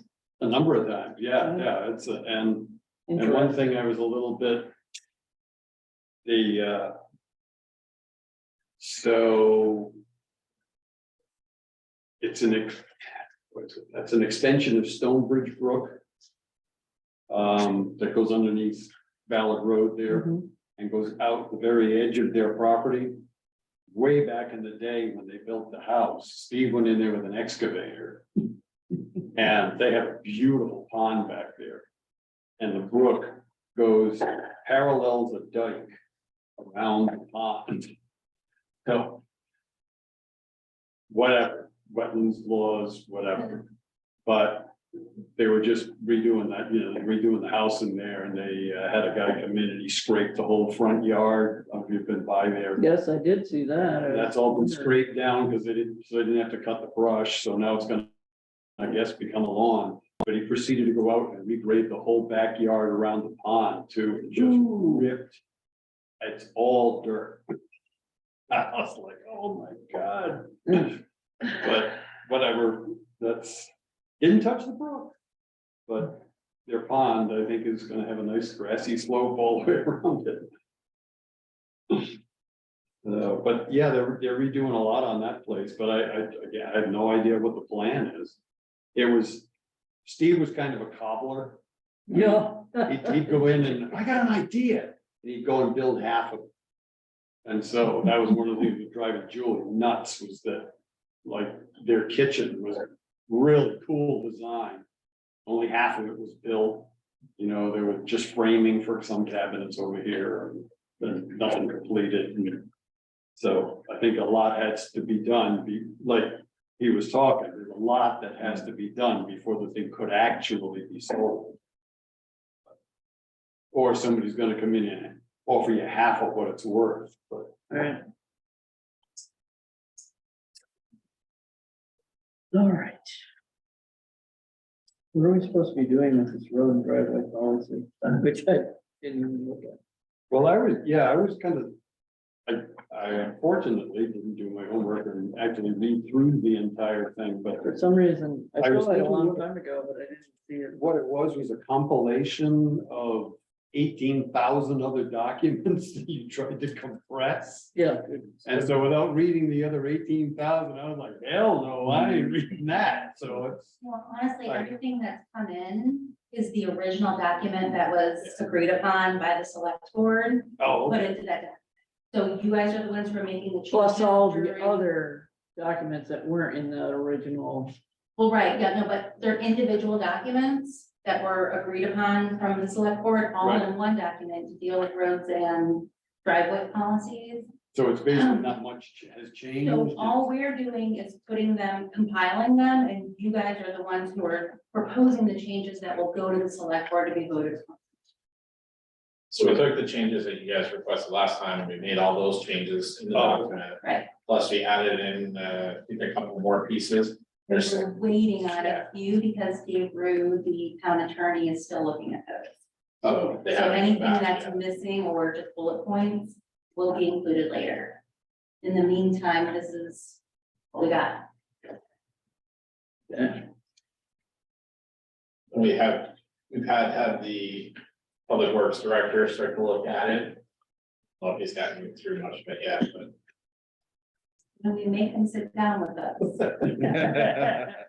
Yeah, I know the overweight vehicle thing was a whole So, kerfuffle because all of the town trucks, including the fire engine, are all well over what we have for Right. maximums on all the roads. Oh, yeah, every, So it's, okay, so where do we begin? oh, and they're not even, it's not even close. I mean, Yeah, and what, I think it's 24,000 pounds or something. is the maximum. Right, and some of the stuff, I mean, the tanker trucks are over 80,000 pounds, so. so some of these things, like street naming, currently is an ordinance, shouldn't have been, but it is. So that will have to get undone in order for it to be in Right. policy. So I think the plan was is if Speed we limit. got these in the select board, then we could start to pull. Have them go through the process of pulling all those out. So that would Street be in there. naming is, speed limit is. Like speed limit can be in here, but that has to be an ordinance, so the police can. Oh, gotcha, to do okay. it, otherwise they can't, they come in and said we had. to Street update it. naming doesn't need to be an ordinance, I wouldn't think. Sidewalk, I don't know what that ordinance is. Is that the one that says you gotta maintain your own? Yes, that's the one that says you gotta maintain it, so that'll stay. I don't know what the motor vehicle ordinance is. I noticed that the tree cutting in the town right away is all state. That's a. What's out Oh, there. okay. So we'll also need to delineate and be cognizant of what's a policy and what's an ordinance. Yeah, that's a, Yeah. And some of the ordinances, like he says, still have to stay, Mhm. but this policy is the general idea behind Right. everything, but you need the ordinance, so there is an ordinance, called the motor vehicle ordinance, very generic term, but it talks about speed limits on towns. I am betting that that's out of date. That's the one it's actually getting That's updated, the right? one. Okay. that they were- Okay, good, So, because it's done a long time ago, but yeah, it was hand typed, that's how I can tell it's really old. yeah. And they can't currently enforce it because it's out of date. Okay, uh-huh. And I noticed interesting local speed limits are 25 miles per hour and 50 miles per hour, although we have a lot of fools. yeah, I don't know Where why, the 50 comes in, I don't know. why does, some of these are weird, like, why does 12 just have headings with no information? Sections. That might be one of the ones that's If getting there's a hit. heading Well, that's the with one- information, That's the what one we're waiting. we're to waiting go for. back. Okay. There's a And few the ones that speed they limit have, one too, then probably, yeah. okay, Speed limit, motor vehicle and traffic regulation. okay, Oh, They that's what I have was- them in the works, and then we'll plug them in. It's- gotcha. So that has a section 12.4 on overweight vehicles, and then 17 is overweight vehicle regulations. I Well, did yeah, notice This that is there's, overlap where you guys Uh-oh. go through.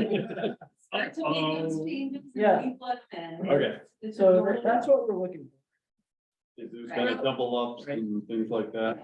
Yeah, to make Okay. it one unified document. Real quick on 8.1, first line says improve or upgrade, says cast for. for. Yeah. So Very going, good. Talk about content. going back a step to section 1, Oh, okay, we're now getting to the. this is basically a retroactive policy, so it's basically, once this policy comes effective, then any other document that pertains to this policy will become obsolete. So is that, It does except for an ordinance. right, right, but I mean, is it, so I mean, so then, So we probably should put that in there. That's Just- our ordinances. Yeah, right, and that's one of the things that you guys need to decide is, do you wanna, we can put the ordinances in here and label them that they are. an ordinance. So everything that is pertaining to roads is in one document, That's what I think that we should do. so then we can change that, but like I said, we pulled these out of the multitude of Yeah, documents. There so were a we looked million, really some, right. some were like hidden, you couldn't even. Oh, yeah, it was crazy. Find them, it was crazy. but that means that current roadways and driveways that don't meet these guidelines need to be, No, No, no. only if they like subdivide I or see. something, because they met the regulations at the time. So we aren't gonna, there was a person that when we were working on this document that came and asked that, does that mean I have to upgrade my driveway? Mhm. So it's not unless you do something. I see. It's kind of like if you're not ADA compliant, you don't have Yeah, to become right. compliant So you until just- you do something. Which is definitely a reason not to. All right, so we'll look this over some more because we got some time. yeah, there's not, there's not, because that document's not, I'm not expecting those documents back and getting approved anytime. Right, Same, Okay, 15 hours. so we won't get too nitty gritty. no, Yeah. okay. no, I live old people. Oh. I mean, right now, like I said, we reformatted it in a way that we can move things around very easily, very quickly. No. Which no. took a bunch of I'm emphasis allowed to to get be it a know it back, so, but now it's. All the people in is what's the, oh, that's. And then my other general question is, instead of the weight limits, like the 40,000 pound reading. Could we? Reference the HL 93, the ASHTO. The one that. Vehicle weights that would apply to basically tractor trailer trucks and. Yeah, yeah, there is a state one that comes out that we have to post, and I think that's where that comes from. There's an overweight, that's more, I'm letting Todd kind of Mm. guide through those for us, because he's the one who's enforcing those are his Right. policies, so. We'll let him kind of just make the determination on those, I think. Should we invite Todd to one of the planning commission meetings to talk about this in person? We'd have to ask. At some point, yeah. Yeah, Yeah, as road foreman or public works director, yeah. he would be necessary. It'd be nice if we had all of our questions, so we don't waste his time. Let's,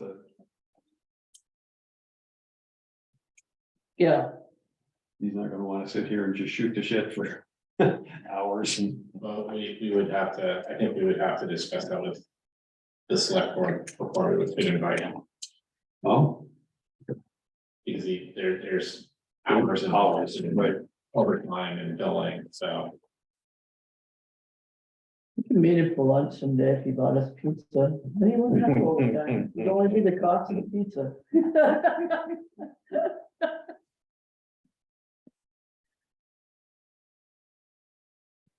All right, so it seems like going through and making notes on this at some point or another is absolutely. I have to do my homework? Mm. Jeez. This job got tougher. It's a preamble for the town plan. Oh, gee, yeah. How you getting me? Okay. okay. I don't know why you have. the So- schedule on there, The schedule, yeah, yeah, so next month, there's a conflict in the schedule. Because of the way it starts in a Tuesday, the month. So the DRB and when I went to schedule the DRB and the planning are on that one day, this is the way they fall. it's not first and third, second and fourth, how can it be a conflict? How can the Because second you're- and the third be? Well. The way that Tuesday, I have to look at it. When there's a fifth, we get a vacation. That's the key. Right. So usually you That just just- that just follow. happened. You usually follow the select board. No, it has nothing to do with the select board, I have. maybe that's how That's how it it happens. messed a up, lot. but yeah. Happens a lot, yeah, but we usually get lucky with a, we just week off, everyone's. Should be. Planning is 8 and 22. There's 5 in August, so we get a buy on one. How is the select board scheduled? No, Every X. select board Monday, meets on Mondays, second and fourth. second and Monday. fourth, Okay. DRB's first and third Tuesday. and planning is second and fourth Tuesday. So we'll always follow the select. board. No. See, like, Oh. Starts on goodness. Tuesday. Starts on Tuesday. so select board is here and So I went back and looked at this, and this is something else I messed up on this, August 8th and 22nd. Are the same for DRB and. 8 and 22nd are second and fourth, so that's planning, and DRB are first and 15th. If you didn't make your list that way, that's not our fault. Yeah, the first Tuesday, DRB. would be First the is 15th, third is, First first is the first, and the third is the 15th. 15th. So if nothing changed, the planning and the select board would be a week. Off, There's, So that there's Monday, the no, 31st. But there's yeah. no connection. right, which I think would be better. there's no reason for us to be the day after the select board. It just sometimes happens that way.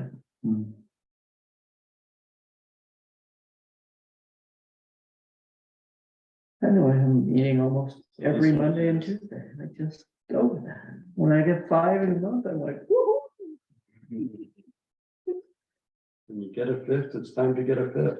No, not those two. I have a question. Are those like just mini scale bars or are they like pencils that are shaped like? They're just mini scale bars.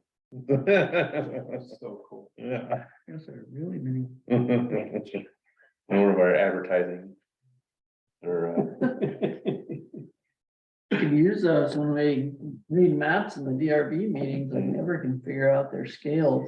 so the complaint is that it's, Well, they're so small, it's tough to. Yeah, Inevitably, the engineer does a humongous drawing with the scale. I know, right? And then it goes through a copy machine. Yeah. It's like, hell only knows. Yes. and they never have the My coworker loves this. little key on the side. scale bar. Doesn't use it often. Yeah. Figure every right of way is 60, so if I can, I You take can my find one of paper them. and I mark off 60 and then I go and I try and calculate how wide something else is based on that.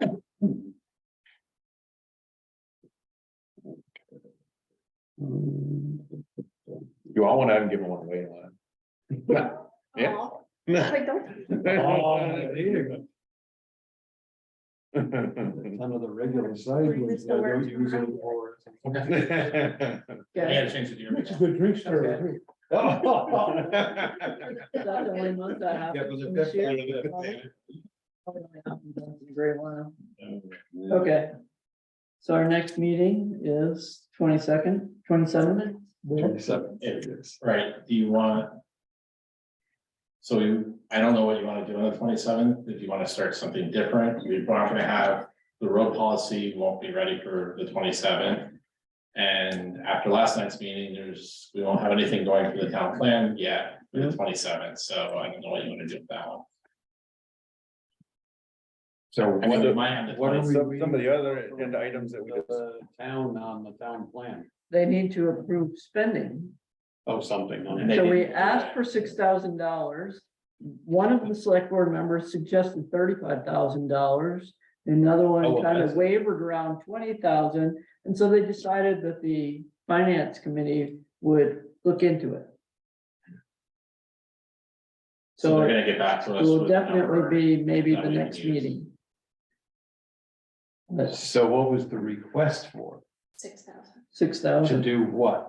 to get started on the town plan. But In, The data collection. Just the data collection side.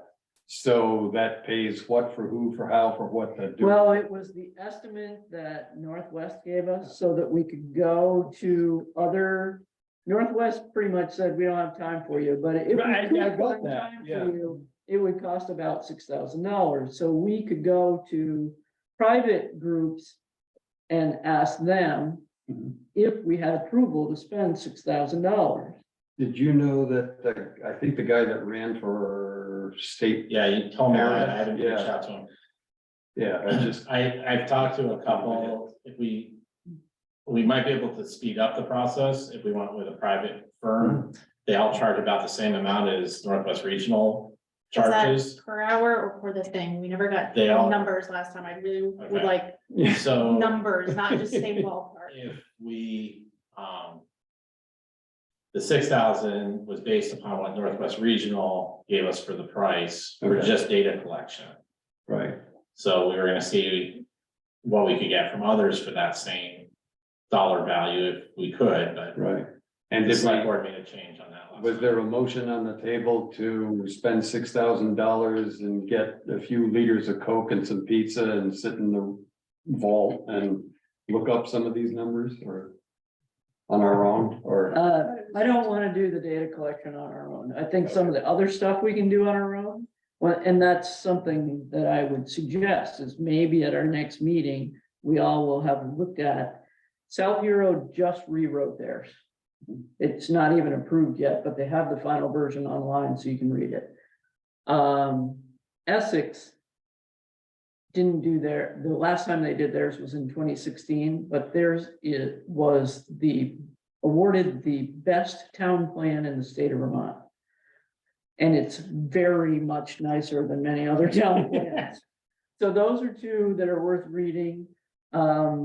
Fairfax, let me go to my town plan. Yeah, Make sure. Fairfax is. Fairfax is Did it or they're doing is it. relatively recent and worth reading. Let me see, I made notes on the ones that I liked. I read a whole bunch. And Northfield, What was the one that had all the really nice pictures that you recommended? Northfield has a really nice layout. Northfield, that was the, yeah. So Fairfax, theirs is old, but it's much nicer than ours.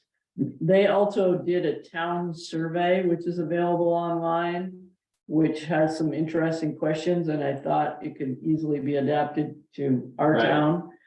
South Arrows is brand new. Milton didn't really have anything special in there.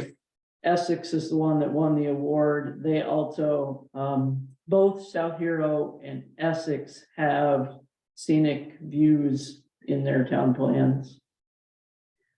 So those are good ones that I found.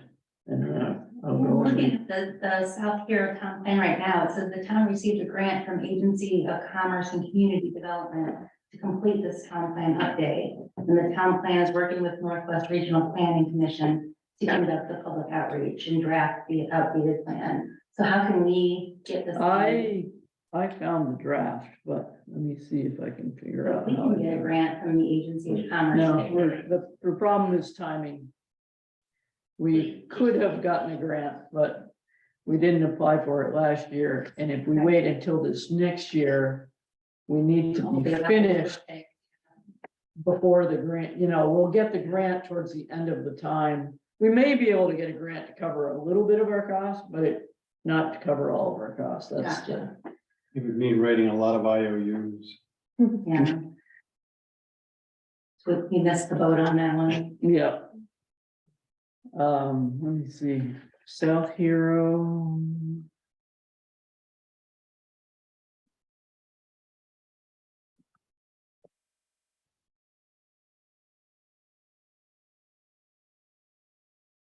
So, Northwest Regional Planning has it on their site. So if you type in South Hero Town Plan 2023, it will pop up. It's attached to the Northwest has all the towns that they serve and it's in there. That's where I found it. I actually was in the library when they were having a meeting one day and I was like, hey, can I listen in on your meeting? Because they were talking about all the stuff that we're talking about. And it was like, you're doing your town plan. But they were just finishing when we were getting started. But, the ones that are done in the last couple of years, you're gonna see the Act 171, protecting habitat blocks and that kind of information in there and some stuff. And it's amazing, some of these have tons of history. One of them had Milton, probably had 10 pages of history. Who first settled in the town, what the first families were, who's lived in those houses for the last 10 generations, and all this, and others have almost no history because it's not a requirement, so it's like, where's the balance between, 10 pages of history and nothing at all? And there's some that go on and on explaining why we need a town plan. I thought that Fairfax did a great job in 2 paragraphs explaining the purpose of a town plan. Others do 5 or 6 pages with charts and, and it's like, people reading this are gonna go, and stop reading after page 2 and never get to the meat if you've got all that stuff in there. So, there are, I think it's 12 different things that you have to have in your town plan, but all the other stuff is optional. Well, it kind of fascinates me. This is another one of those government documents that nobody ever reads, Right, and except us. And we are required to have it written so that we can have backup to our legal attempts. And it's like all of these things that have to happen in dominoes, like, oh, no, you can't do that in the South Village until you have this other state requirement for this designation that doesn't mean anything and we can't apply. But then you can't get money. Well, it's like, well, okay, is that the only reason to chase the money or the only reason to get the money or the only reason to deny us the money? It's just like, oh, man, what a tangled web. yeah.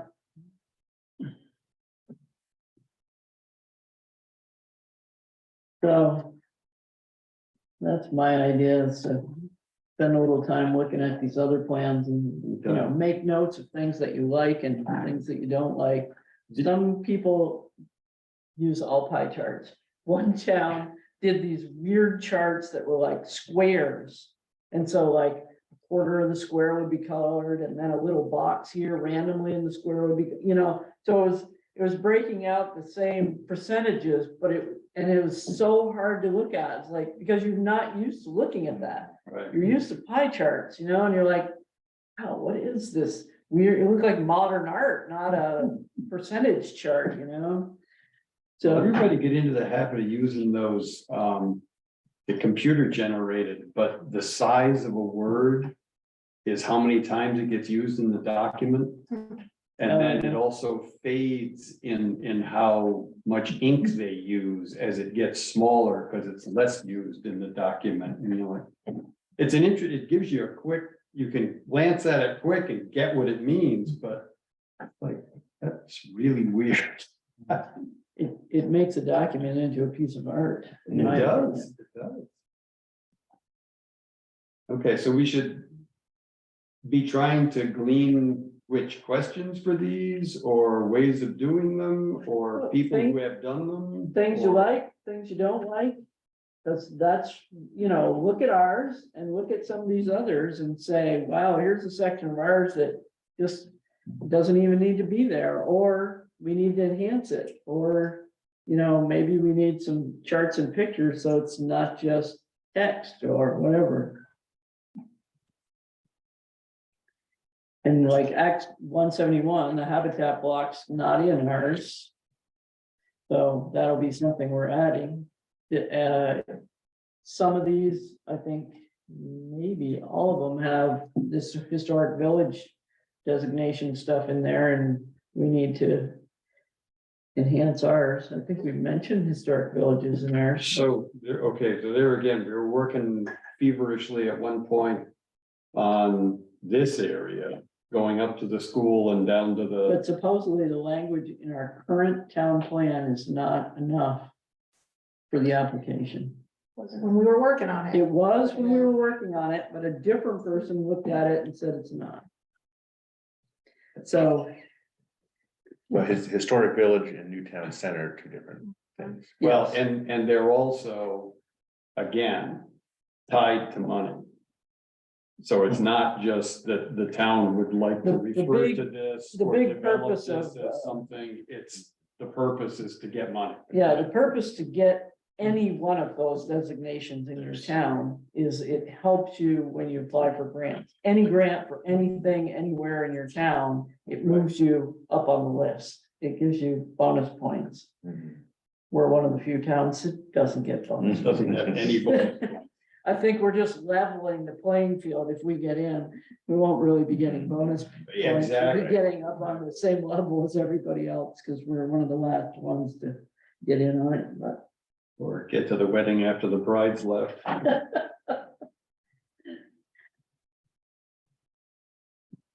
You know, is, So is that the main agenda item for the next meeting is? I think so. Yeah. Town plan talk. So that's for the 27th, or are we doing Yes, June, July? Okay.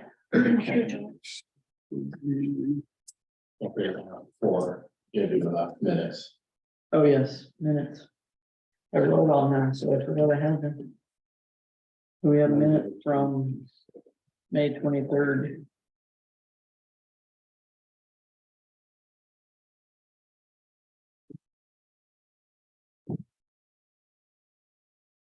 I have a comment slash question on that.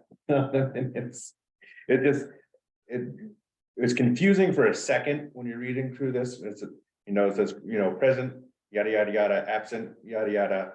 And then it said, absent Greg Drew, and then Colin Casper zoning, so should we separate those a little more, or say members present, members absent? Public or something. Yeah.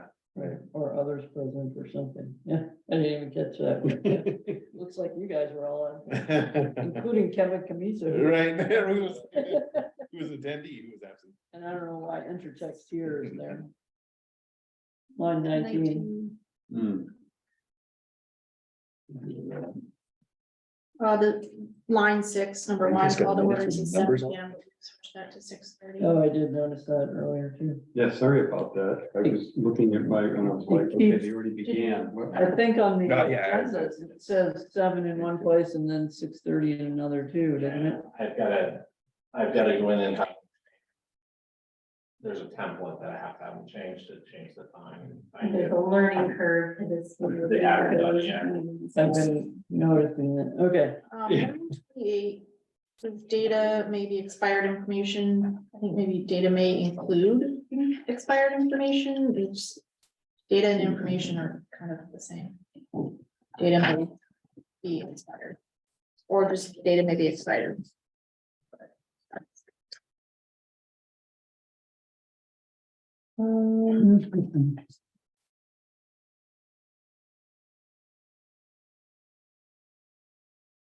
Well, other things could provide data wise. What? Yeah. Yeah, it is.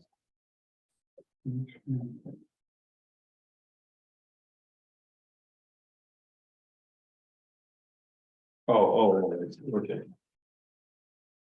What they could provide about data or in reference to data.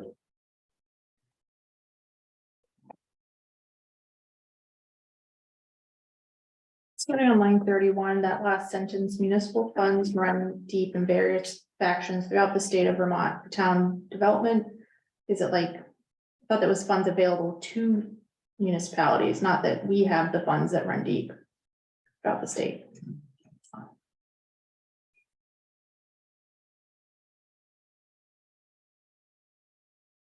Who said that? Where did that come from? That's really strangely worded to Yeah. me. I don't know if that was the discussion of that meeting that some folks went to. Or what?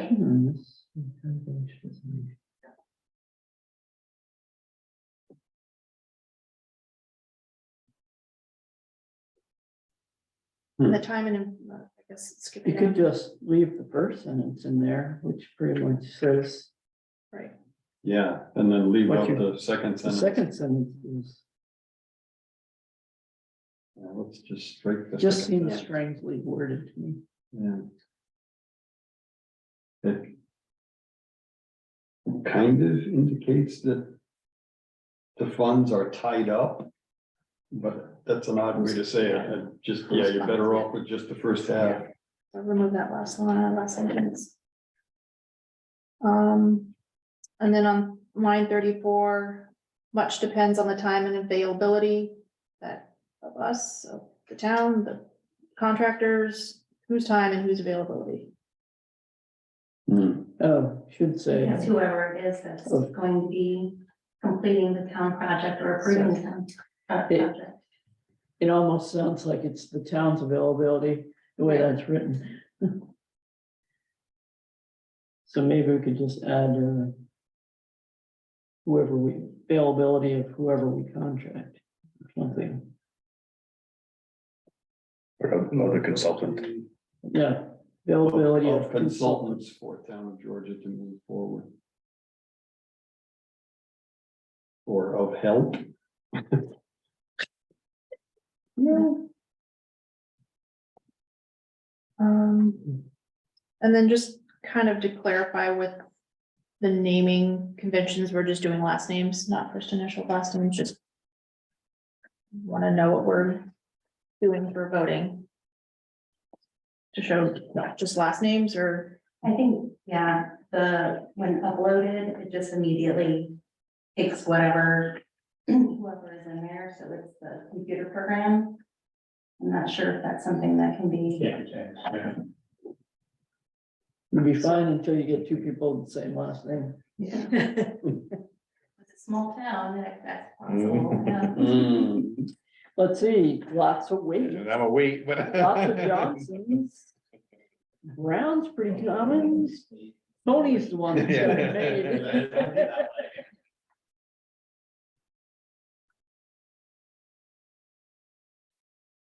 And Interesting too. skipping down to 48 and 49. More of a style, one says May 9th, 2023, This next line says May 9th, but it just says May 9, 2023, May 9th. And it should be planning, not just planning meeting, planning commission meeting. I think it's important to use the whole name. So the select board doesn't start calling us a committee. That's their Yeah. favorite word.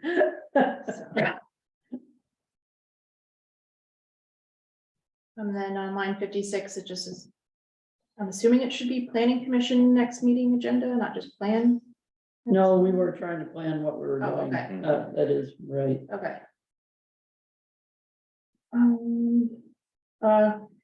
Mr. Canisa would be very upset to find out that his name was spelled wrong on line 64. Probably, I don't know if he would be, but his last name's spelled wrong. And again, same line, the May 9th planning commission meeting. Commission is missing.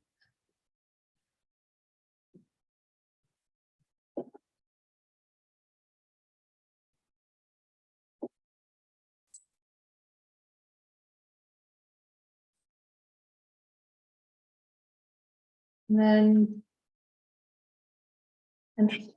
entering the time of deliberation, Oh, yeah, I guess that's- start and end time are there, but not the times for deliberation.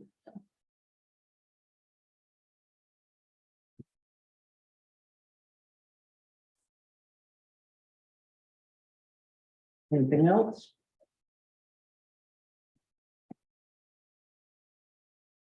Somebody want to make a motion to accept the changes? So moved. Seconded. All in favor? I, Anybody opposed? John, you're doing the minutes. I like how everybody else is by their last name except for Charlie's relative there, Chair Brown. I don't know. That is.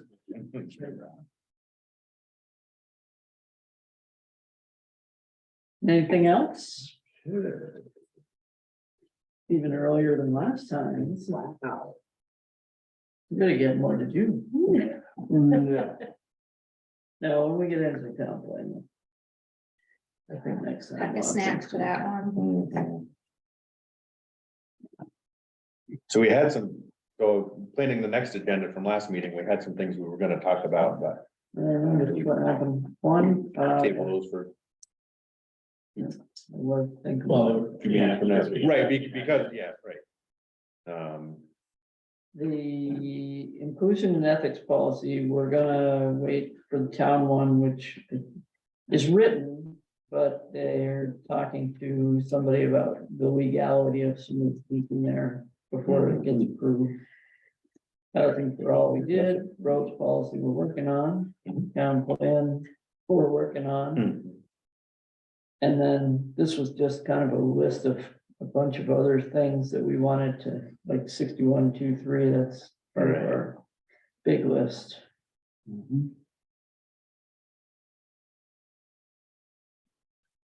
Yeah, it's funny, that's one of the reasons I jumped in on that question with him. The size, bodies wise, is going down in the houses, but the housing square footage is going And he up. didn't really show that in his graphics or Yeah. his charts. And so I've been looking at, they've started it up again on HGTV. They have a couple of different tiny house programs here, and I still have yet to see any place that's doing much with it. Right, I talked to, I don't know if I told you guys this, I think I did. I talked to Taylor to see if anybody in Chittenden County is doing anything with it, and he said, no, everybody's talking about it, but nobody's really come up with anything, and we batted back and forth. He was very chatty this day. He used to be a Northwest Regional Planning guy that we worked with, but he moved to Chittenden County.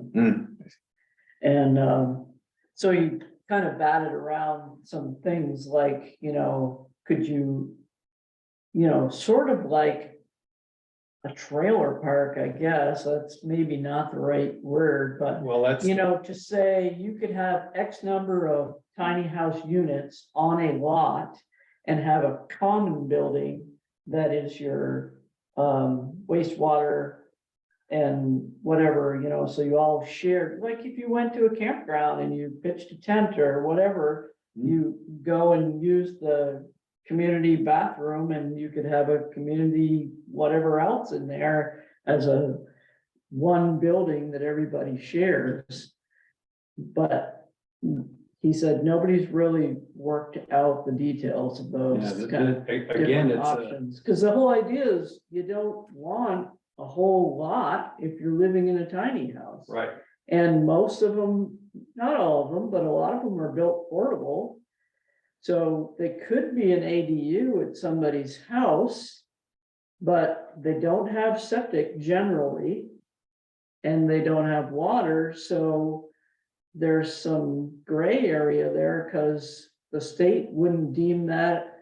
There's a town, I wanna say it's Morrisville, somewhere over that way, where there's a family living in a yurt and they have a composting toilet and they collect rainwater for their water. And the state is trying to shut them down because they don't have everything they need to be living in this yurt, and, Right. and they've been living in it for a couple of years before the state Yeah. found out that they're. As far as the composting, they couldn't get like an innovative. there has Design. always been. There's that all discussion of on other, incinerating toilets, composting toilets. And the state has like 20 different approved types of septic. Everybody uses mounds or standard systems, but. So I don't understand why the composting toilet wouldn't be okay, but for some reason, they're giving them a hard time and they're telling them they can't live there. And it's like, we need to make more of these things accessible. One, for affordability, and Right. two, good for the environment. If you don't have the giant lawn and the, you know, everything else, you know? Somebody's gonna live light like that, Big one in the islands failed, so the big, composting setup they had at one of the convenience stores. oh. Well, 30,000 gallon tank they built in underneath the store. It didn't last, maybe it lasted a year or. I've always been fascinated by the one at the Sharon rest stop. Yeah, yeah, that's technology. It's so cool. Like, I like to stop at that rest stop just so that I can walk around and see all the plants and say, wow, Supposedly, this is there so was cool. a town out on the Cape, that actually had a huge greenhouse that did the municipal wastewater. And again, you know, these things they're all over the papers until they're not. And you wonder where, hey, now, you know, here's where the rubber meets the road. Is it still working? And it's like, oh, no, we couldn't find a gardener to keep it up or something. Well, I was in a class at Yestermorrow and we toured all these really, I mean, there was a lot of money sunk into these places, so they're not your average affordable system, but really unusual system. So this large house that had multiple families living in it had a septic system where the gray water fed fish that they Yep. sold and grew plants year round in a glassed-in portion of their house. And then their other water went, it was a very complicated system, but it went into this thing that when it got to a certain weight, it flipped. And then when it flipped, it went into like, what do they call those, where they plant wetland plants, you know, Yeah, The rain garden? yeah, like a rain, similar to a rain garden, but you know, it's got filtering in it. And I mean, it was here in Vermont and they used it year round and they would go and flush all the toilets so that we could see the thing flip. Nope, no, it flipped pretty soon. I think it's gonna, no, not yet. And then finally go over. But yeah, we visited a whole bunch of places like that. They were doing funky things with weird systems that weren't anything like traditional. well, that's the crazy thing where innovation runs up against regulation. And it's like, nothing new is gonna happen, and if there isn't some leeway in some of this stuff. But I don't know, I'm getting old in my old age. I get to be a curmudgeon about, you know, putting all these rules in place that nobody ever visits again. So I was in a discussion, I was reading some of the packet material about the stormwater in the South Village. And I was also within earshot of a meeting with the state about the Deer Brook overflow. And they were looking, so originally that was to be both sides of the road. There is a plan to redo that stormwater that Friends is working on and got approval for. But when everybody jerked them around for permitting and all this other stuff, it took 10 years to get to the point where they could actually do the overflow next to what's now Next Generation. They got that in, that sucked up all of the funding that they had. So now they were looking for other funding to complete the collection up and down the road. And now it was considered, oh, no. Now that's considered a regulatory project. And so none of the funding opportunities are open to it. And so it was interesting when I saw that culvert extension, that it had to go through V-Trans and the local stormwater because of its transfer to then go out that overflow. For the DRB one? He's talking about. For the DRB. Oh, okay. Yeah. So, I just heard that. but the even better part was, so And they rescinded some of that. there actually was a guy, 2 or 3 people there were from V-Trans. And I kind of glanced over my shoulder and said, well, you know, what happened to all of those hearings that they had? There's supposed to be a big project of some kind or something from the Georgia town line up to the highway. And 3 of these high muckety mucks from V-Trans didn't have clue one. Oh, I don't know, I'll have to look that up. I don't know anything about that.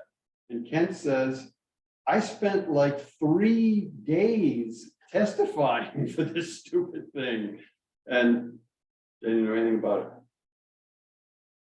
So that's the kind of, even within one agency, there just isn't any talking across desks, across aisles or anything. So all of that stuff that we put into for that, you know, do we want a light at Ballard Road? Are they gonna do a turnaround? I mean, a circulator there at the end of 104A or a light or whatever. Oh, man, I never even heard about that. They had hearings on that? I don't know how that agency is, but when I was, and Emily was down there, when we went down for the FEMA training, that building's empty. We walked all the way through there and put hundreds of desks and nobody at them. A lot of the state are Working from home. Yeah, and that's what's happening in the lot. Oh, well, that's, yeah. Working cycles or, so they're not. They really those don't, conversations. yeah, they really don't into each Right. other.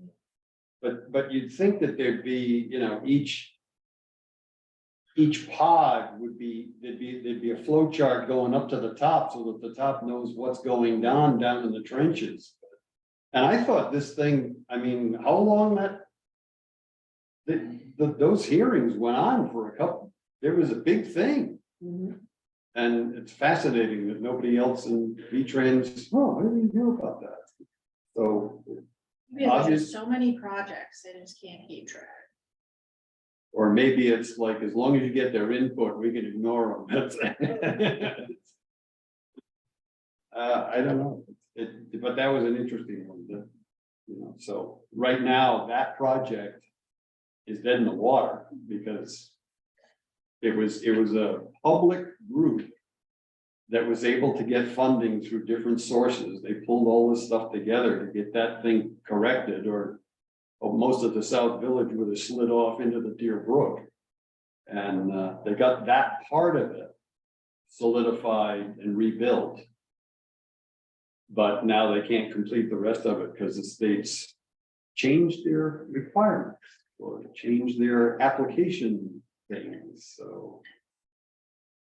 You know, it's like, guys, come on.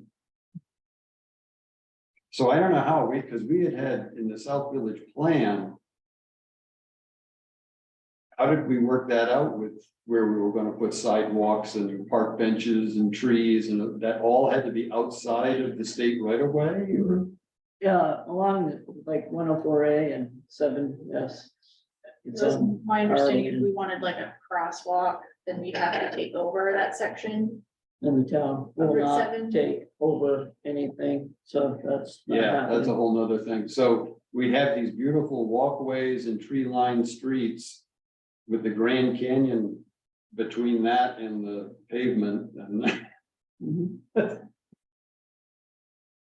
We don't have anything built yet, so, you know, Yeah, we gotta, and there were people at the select board meeting last night that were making it adamantly clear to the select board, who is not really working on the town plan at all, that they want no changes in town, that they've been happy living here for over 50 years, and they would like it to stay exactly like it's always been. that ain't gonna happen, folks. Yeah, I It's know. already changing I around. know. I understand we don't want to become Williston, Right. but change is inevitable, and Yeah, there are people that are screaming for sidewalks and, you know, some of the stuff that we should have had a long time ago. yeah. You keep building houses, you've got to have more services, and the roads gotta be widened and simple things like that. So have you read through S-100 to find out? We're trying to find the official document. Oh, So if you go There's to, excerpts everywhere. We Yeah. found like the crossed out and highlighted if one. you go to the Vermont General Assembly, it's called Yeah. legislature.vermont.gov. Not there. Yeah, it is, because Well, it's- if you go to this bill text, it says as introduced. Yeah, yeah. Go all the way over to enacted. yes. Did you click on it? Yeah, I was reading it. Because one of the S-100s that says enacted then takes you to the S-100 that was for child lunches in schools. That was the S-100 I came up with. That's part of this. It doesn't have any of the housing part in it. They tack that on. Yeah, well, it's only the tack on is the one I found out of the sign off one This is, today. this is the one about the housing. Does so- that have highlights and crossouts in it? Yeah, it does, but it's the There final should be a version. final version that doesn't have any of that stuff in it. I know. And then that's the one we've been trying to. So a lot of it doesn't have to do with us because we don't have public sewer and water, but I think the big one is, The duplex is the one that's gonna hit. you're right, wherever we allow a single family dwelling, we have to allow a duplex. That's not a big deal. Can't have separate requirements for AUDs that are different than a single family home on that same lot. So in a certain zone, if you have rules about single family homes, like setbacks and height limits and yada, yada, yada, then those same rules have to apply to an AUD. You We can't have have a a 3,000 square foot. no, AUD. not size, but all the So like meet setbacks and setbacks. heights and, you know, you couldn't have weird, Ooh, rules that sounds, around AUDs. that sounds muddy. Well, they're trying to get Everything's more. muddy in the Right, state, everything is muddy. Well, everything's muddy. Parking that's what I'm just trying to think spaces, of the guy down at the beach there that wanted to add to the top of his house, so if he called the bell tower an AUD, he could have gotten away with you it. know. You can't regulate heights? Listserv on this has been crazy. I mean, there's so many. Zoning administrators, planners, everybody's putting their 2 cents in as to what they think it all means. It's- here's a sentence that's a real baffler. Okay. I guess I need to read the first sentence. So the first sentence says, in a district that's served by municipal sewer and water infrastructure that allows residential uses, a municipality shall not require more than 1 parking space per dwelling unit. Thankfully, we don't have municipal sewer and water. Next sentence. However, a municipality may require 1.5 parking spaces for duplexes and multi-unit dwellings in areas not served by sewer and water and in areas that are located more than a quarter mile away from public parking, rounded up to the nearest whole number when calculating the total number of spaces. no commas in there, no commas.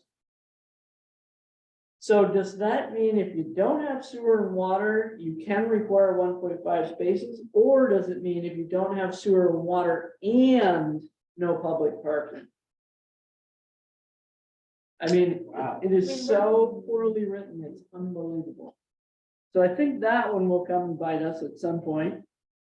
And that's ridiculous, because every house has 2 or 3 or 4 cars. I think that's just that we can't request, we can't demand more, but if a builder wants to put in 10 parking spots. then- Right. I know, but so builders are dirt cheap. They're gonna say, only need 1.5 spaces. Here's my 1.5.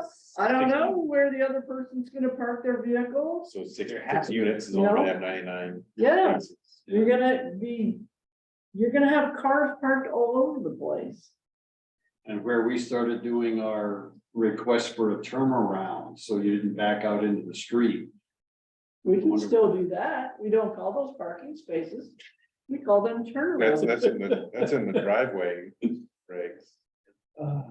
That was one of the things I was worried about. I was like, geez, is everybody gonna have to add a hammerhead to their driveway? It's just- Big enough for the 9.5 foot fire engine too. So the criteria for conversion of an existing non-residential building to habitable space for an accessory dwelling unit shall not be more restrictive than the criteria used for single-family dwellings. Pretty nebulous too. Ooh, what the? No, I thought they were actually going to get into a description of what an ADU is as compared to a regular. Does each duplex unit get an ADU? No, No, They if did clarify you that. have a duplex, you are not guaranteed an ADU. Not guaranteed. You're not, no, you No. don't have the don't get- right to automatically build. Whereas if you have a single-family dwelling, you automatically have the right. I had a planner way back in the day, we were talking at that point about large acreage zoning. And we got talking about the term build out, which, you know, when you got to, if you had 5 acre zoning, once you did all the 5 acre lots, you could carve out of X number of frontage, what happened? And he says, oh, it'll all change, long before that happens. And we're like, wait a minute, what? I thought the 5 acre, in that case, the 5 acre zoning was to slow down development. And he says, no, that's a political hot potato. The minute that you get close to build out, no, the law's gonna change. You're gonna have 2.5 acres, so everybody's gonna subdivide. He says, you've pushed the issue a little further out, and he says, that's basically what it amounts to, but, no, he says, the minute that it needs to happen, it'll happen. We're all kind of like, So they did define ADU. The property has to have sufficient wastewater capacity. The unit yeah, can't exceed 30% of the single-family dwelling or 900 square feet. okay, so that's It existing. must include sleeping, food preparation, and sanitation. Sanitation. So what's the clarity on pre-2007 septic systems? Because I've had that question come up several times and I've talked to wastewater and I can't get a clear answer They're from not, anybody. they're not saying grandfathered on stuff, or? It's whatever, before 2007, I guess whatever you have, you can say however many bedrooms you have, is it doesn't really say. Clean slate. And the lawyer that came in today that was talking to me about it said that the state's pushing it to the lawyers, but the lawyers aren't signing off on it either because they don't want the liability. Yeah, really. So with the ADUs, that becomes kind of an You issue. know, I mean, the stupid part of it is, Oh, I see. it's an okay system until it fails. Right. And then you gotta repair it. It's, you know, I mean, But you look at some of the old houses that don't have septic. at all. Yeah, Right, yeah. I mean, there's a wetland out in back of the house and that's where the pipe goes. That's, you know, there's. literally, the pipe Literally. goes into the backyard and then you have a trench. and That's what ours dissipates. was. I think the Halversons actually put in the septic system that's in there now. But I can still show you the pipe, both of them. you know. I can show you lots of houses that still have that septic system. Yeah, well, back in the day, they were throwing You shit on want the the hay field sandbox to be anyway. They right next to figured, the what the septic hell? tanks and septic tanks, so you can get water to build sandcastles. Oh. And they're not. It's the turrets you wanna watch out for. Just saying.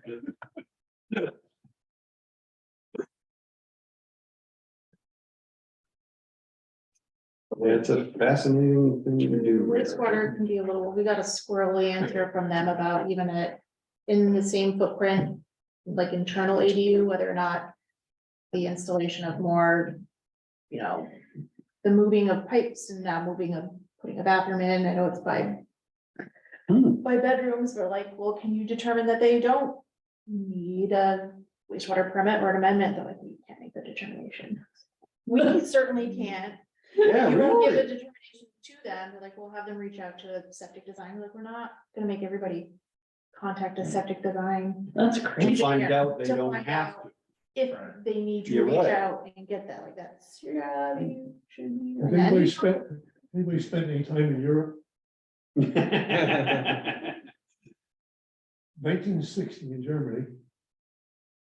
Small town that was at. This is in the Air Force. We lived out on a small farm. And the toilets. Bowl. Had a flat spot on it. So. You could scoop the solids out and spread them on your vegetable garden or flower field or whatever. And the liquids went to wherever it went, I don't know, Mhm. but that was, That was the, yeah. Well, there are toilets in some European countries that the liquids go in one direction and the solids go in another. There's two holes in there, so your liquids always hit 99% of the time. A certain spot and they run down the first tube and your solids go in. that's the gray water. Yes, Or yellow water, sketchy water. yeah. Yeah, there's so many of these systems, like, you know, gray water systems. You know, if I'm overloading my septic system. You know, could you just take the dishwasher, the sink, the showers, Put them in a different. put that in a system. different system, and Yeah. boy, I'll tell you, they're just so far behind on stuff We used to like have that. one. Well, You yeah, still and then can, they but did. no, you build systems like that, you know, Well, it's almost twice the plumbing. yeah. So And much you of the can't stuff. put human excrement on fields, but No. you can put urine on fields. Yes, yeah, And you that's can true. put animal excrement on fields, so, you know, like. You know, Yeah. back in the day, when everybody had a bowl under their bed, they had beautiful lawns, cause Mhm. that's where it got That's spread. Thundermud.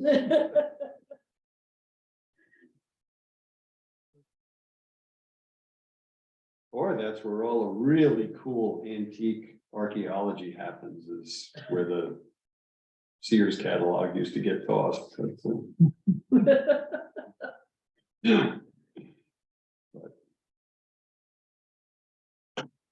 Yeah, I don't know.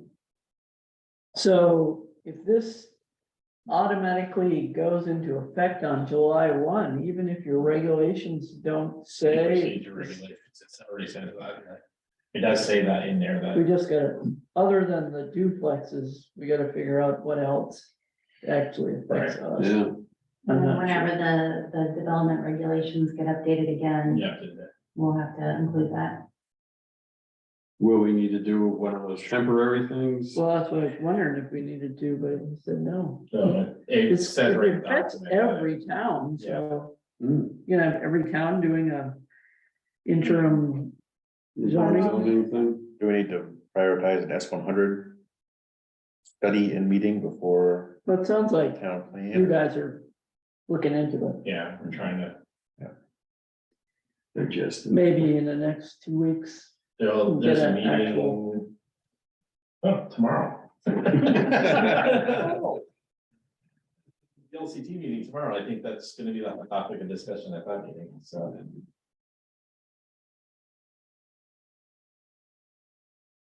Yeah, so that'll be, our next meeting will be before then, so we'll know what's going on. Anything else? Somebody want to call a meeting? You didn't even break out the candy. Again. I think we should have pizza one of these meetings. Maybe. I make a motion. Maybe brisket. And Well, I I don't know if you were there yet. All those in favor? last. 8:53. Where did the brisket come from? We'll be happy to know, Dork Department.